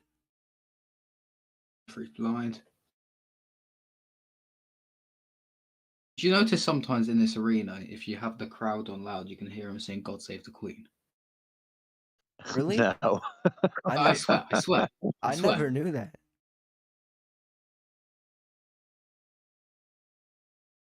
No, I've never said that. I never knew I that. don't think. I noticed it like I hate yesterday. fighting in this arena. If I'm ever in a lobby with someone and it's an arena like this or like the Manila or whatever, Mexico Plaza, and it's not like a big stadium one, I always back out and restart a session because I always feel it has to be a stadium fight. To a stadium. It's big time, aren't you? Yeah, big time. That's it. Cash cow, mate. Oh, nice combination there by Evans. Oh, he's pouring it on him now. But Ramirez is Ooh, soaking nice it up. combination from Ramirez. That was a heavy combo. Huge uppercut. Great combination. End of It round just 7. seemed this. Sometimes in boxing, there's just nights that it's almost written in the stars that it's their coming out fight. Very much like Ricky Hatton versus Kostya. No one really gave Hatton a chance, and he just came up and dominated. So it could be written in the stars, maybe, or. Mm-hmm. What do you think Evans needs to do now? I think Ricky. Well, if Ricky has a problem with him being a back foot fighter and they're sparring, I think he should probably become a back foot fighter. They have it a complete shutout for Ramirez. Unofficial judges. We're not having another shutout, are we?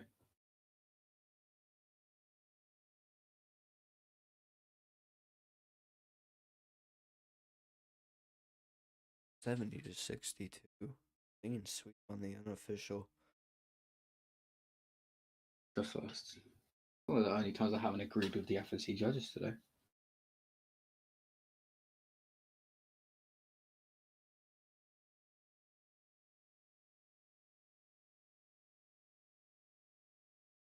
Combination from Evans. Ramirez.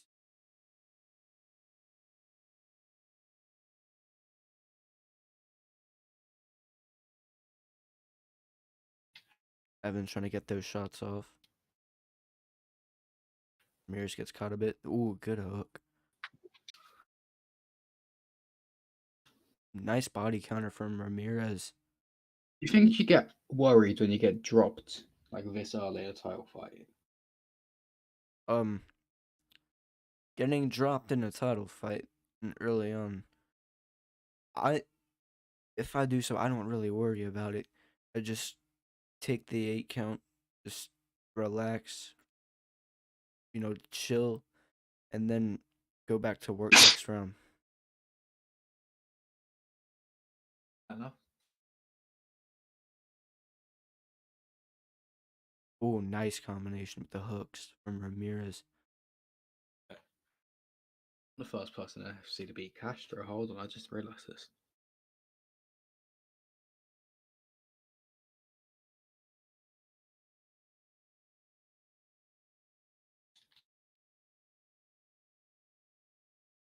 Ooh, another combination. Oh, Nice combination by Ramirez. I mean, I'm not trying to take anything away from him, but a massive part of this is the cross block. If you're on the back foot with a cross block, it's very hard to break it and beat it unless there's very specific combos that break a cross block. But when you do break it, you could do huge damage.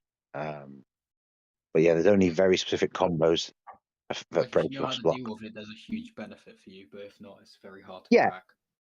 Like a really good combination Ramirez could do now. I don't know if he's southpaw or orthodox. I think he's southpaw, isn't he?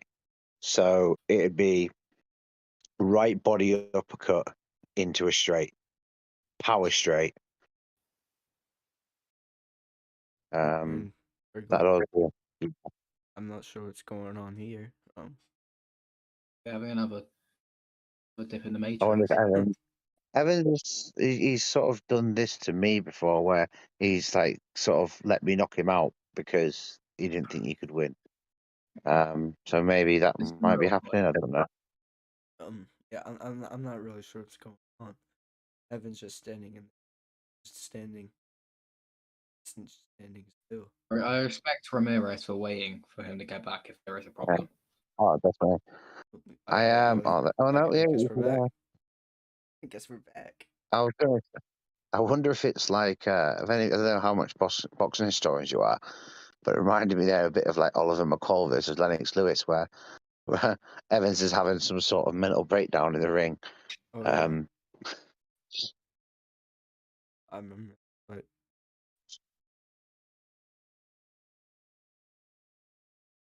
ooh, nice combination from Ramirez with the hooks.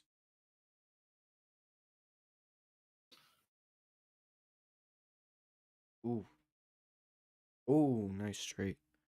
Down the textbook block.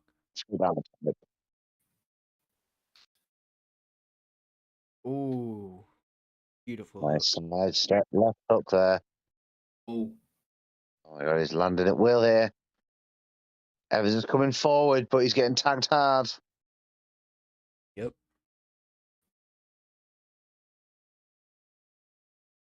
Ooh. I don't think the front foot boxing is really what Evans needs to do. I feel like he needs to go. Ooh. Oh, but they trade as Evans lands a counter. That's the end of round 9. I have petitioned to remove Jayden's nickname. I don't think he's 10 seconds Ramirez anymore. Yeah. Well, I don't get why it was called 10-second Ramirez. Got a 10-second flash knockout. I think I would hate to be called 10 seconds Richard. That would suck. Especially by my lady. Fourth round. 96% 10 seconds? What do you mean? You got time for 2 in 10 seconds and 4 seconds of cuddling.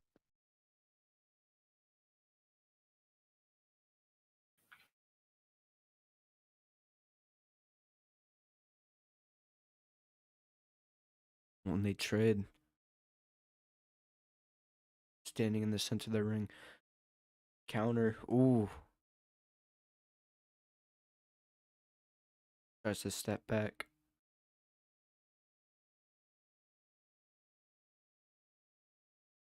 Oh. Ooh. Ramirez gets tagged a little.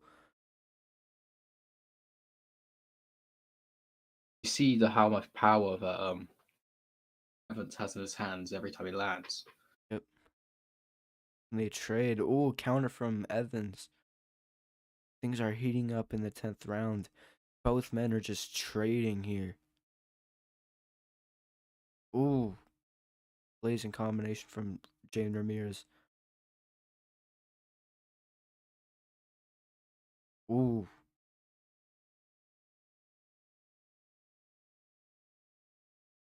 Thunderstorm.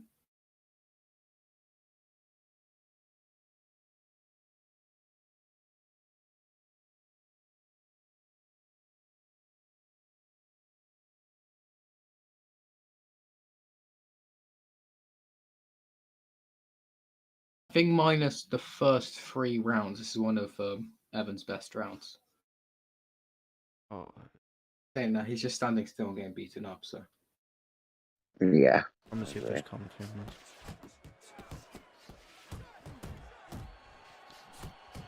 Ooh.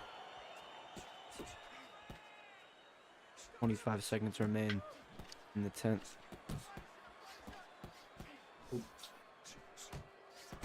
oh, Ooh. Ooh. End of round number 10.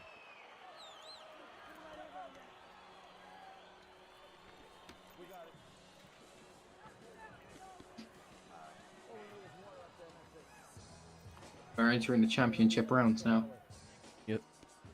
Yep. You enter championship rounds round 11 of 12. In this WBO championship bout. All championship fights today has reached a decision. Will this one keep the trend up? Clean sweep on the unofficial. Oh, I don't have a clean sweep personally. I can say that. That's not spoiling the card, but I don't have a clean sweep. I think that's very harsh. Yeah. I feel like some of those early rounds Evans could have banked. I feel like he's secured. a few early Oh! rounds. And he's rocked and Evans goes down. FSC is getting owned. Referee takes a close look. Oh. He's gonna get up. He's gonna get up. He's up at 7. He gets up at the count of 7. What does Jacob Evans need to do now that he's been down for a second time? Another counter. Big straight. Oh, I know he said my clinching was excessive, but it'd be nice if he took something out of my textbook now. Yeah. Evans may need a knockout. Oh, he's getting huge punches in though. Oh, huge body counter. Oh. And Evans is getting tagged up here in this 11th round. Stop Big the fight. shots. Oh my days. Oh. Somebody call an EMT. Oh, and he goes down again. Call an EMT. Throw the damn towel. Somebody throw the damn towel. This has been the most dominant performance of the whole night. And yeah, this is over. They're just going to throw the towel. Ramirez said that he's changed. JAYDEN Ramirez is the new WBO champion as he stops Jacob Evans in the 11th round. What a performance. Doesn't know where he is.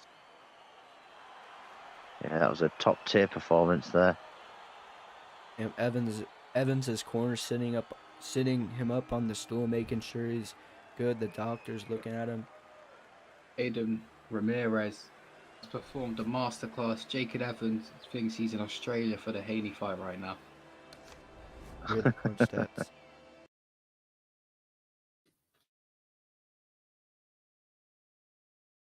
And new JAYDEN 11 rounds Ramirez.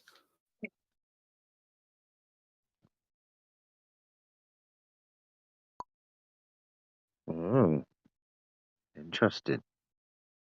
Didn't expect to see it that one-sided. Truth be told, he said it was new and improved, didn't he? In the chat, he's been saying it for a while. He gets the 11th round stoppage. Great performance. Absolutely class. I do think he looked great, but a lot of it, I think that Rax wasn't at his best there. That's what I'll say. Is Evans. Rax hasn't fought in a while either.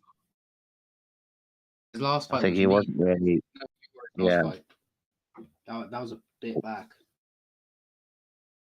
he wasn't himself in that fight, but No. still, Ramirez. It's a very good name on his resume. Yep. So he's seemed, at least now, he's lost 3 fights, but he seems to have got his mojo now, and he sort of found his style. I wish I only lost 3 fights. So I wonder, who would you guys like to see him fight next?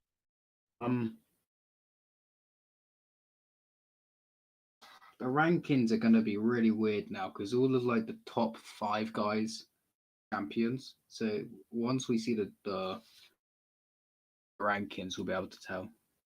Yeah, the rankings are gonna be very weird after I today. know. But yeah, but who would you like to see him fight next? I want to Like, see him. what's next? Um, I'm not sure. I feel like in this landscape, a lower ranked guy could get a title shot. I would like to see Watts and Golovkin up there after today. I don't feel like Hernandez is there yet. He's a couple fights away. Maybe Golovkin versus someone. He had a very good performance. yeah. So I'd like to see. Which champion do you think would he stand the best chance against With me, to mate. win a belt? What did you say? He won't beat you? Probably me, mate. Oh, all right. Oh. You can't say that. You have to fucking say, there's no way he's going to beat me. As a champion, you've got to have that mentality.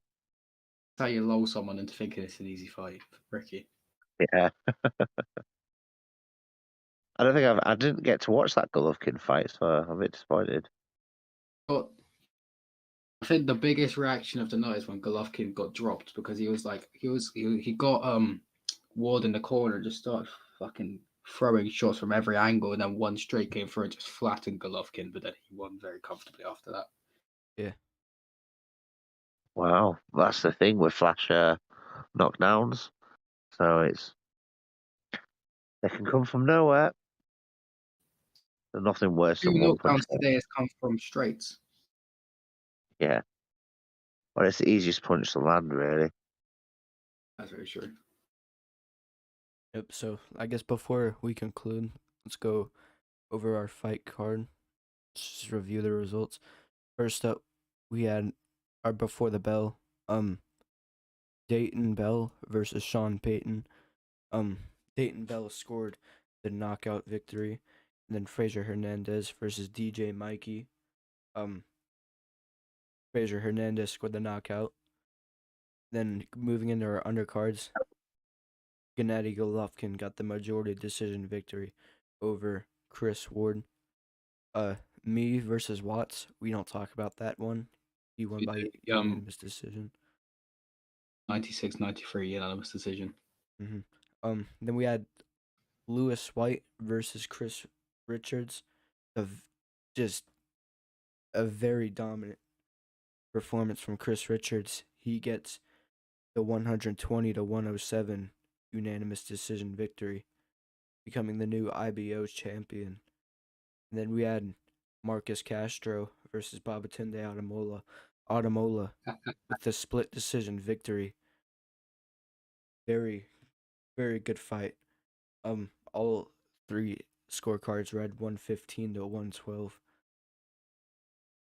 1 in favor of Castro, 2 in favor of Ademola. And Ademola does dethrone Castro and is the new WBA super champ. A regular. Oh yeah. Oh yeah. Anyways, Confused. I know. cool. And then for our main event, we had JAYDEN Ramirez versus Jacob Evans. JAYDEN Ramirez scored the 11th round knockout to become the new WBO champion.